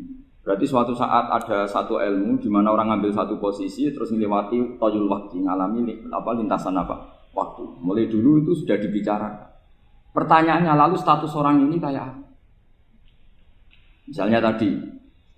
Misalnya tadi orang Mekah ingin cepat buka terbang ke Indonesia. Orang Indonesia menghindari imsak, misalnya 3:30, dia belum sahur. Wah kalau saya di Indonesia ini sifatnya sahur. Wah saya tak terbang ke Mekah. Enak kan terbang di Mekah ternyata masih jam 8. Wah bisa makan sepuasnya jam 8 malam maksudnya jam 20. Kan enak dia. Bar wareg balik ke Indonesia terus jam 1 siang. Jam 1 siang kalau ingin cepat buka terbang ke timur. Langsung buka. Berarti dia kira-kira puasa aja 3 jam. Tapi terus ya mungkin kalau sampean, apa Gus sudah repot-repot ngono tinggal turu ndelok sinetron kok buka dhewe. Itu tidak hukum, saran itu namanya apa? Kalau hukum tetap tadi yang dikatakan puasa adalah imsak, mulai jam imsak sampai ghurubus. Lalu pertanyaannya lagi, ghurubus samsi sampai imsak itu konversi jam apa nyata-nyata ghurubus samsi? Kalau yang diliwati khatul istiwa itu nyata, fi'lan kalau dalam bahasa Arab fi'lan awaqiyan. Tapi kalau Anda orang kutub,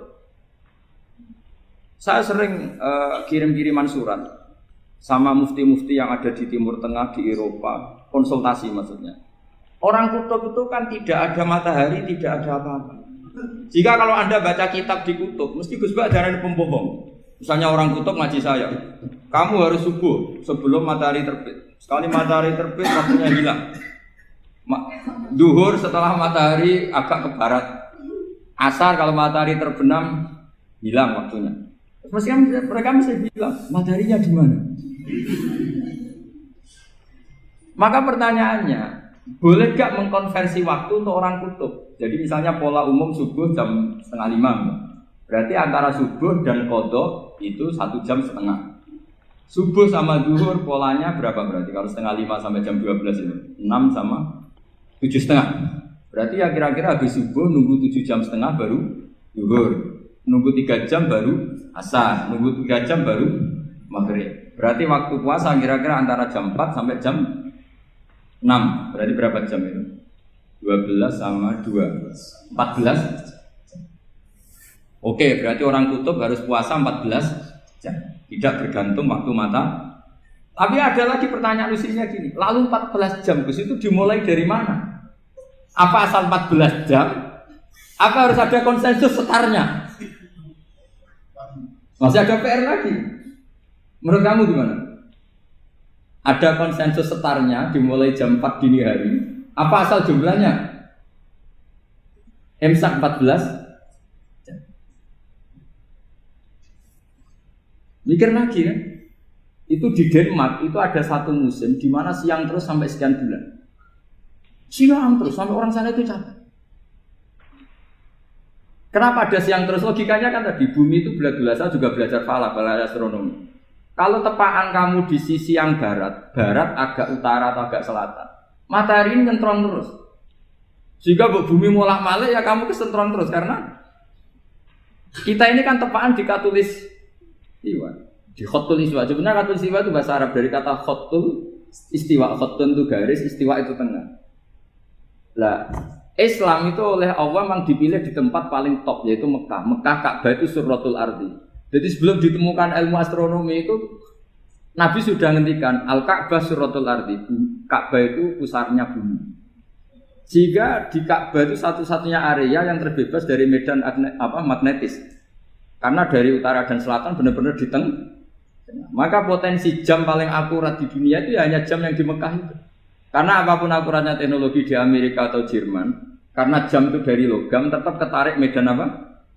Magnetis, entah berapa 00, tetap kena. Misalnya jam di Jerman, lebih dekat mana kalau Jerman? Mesti ketarik medan magnetis, entah berapa kadarnya. Karena materi jam dari logam. Sementara di Mekah karena di tengah itu terbebas dari medan apa? Magnetis. Nah, sehingga yang segaris dengan Mekah kayak Indonesia itu semuanya khotul istiwa. Nah kalau khotul istiwa normal. Assalamualaikum warahmatullahi wabarakatuh.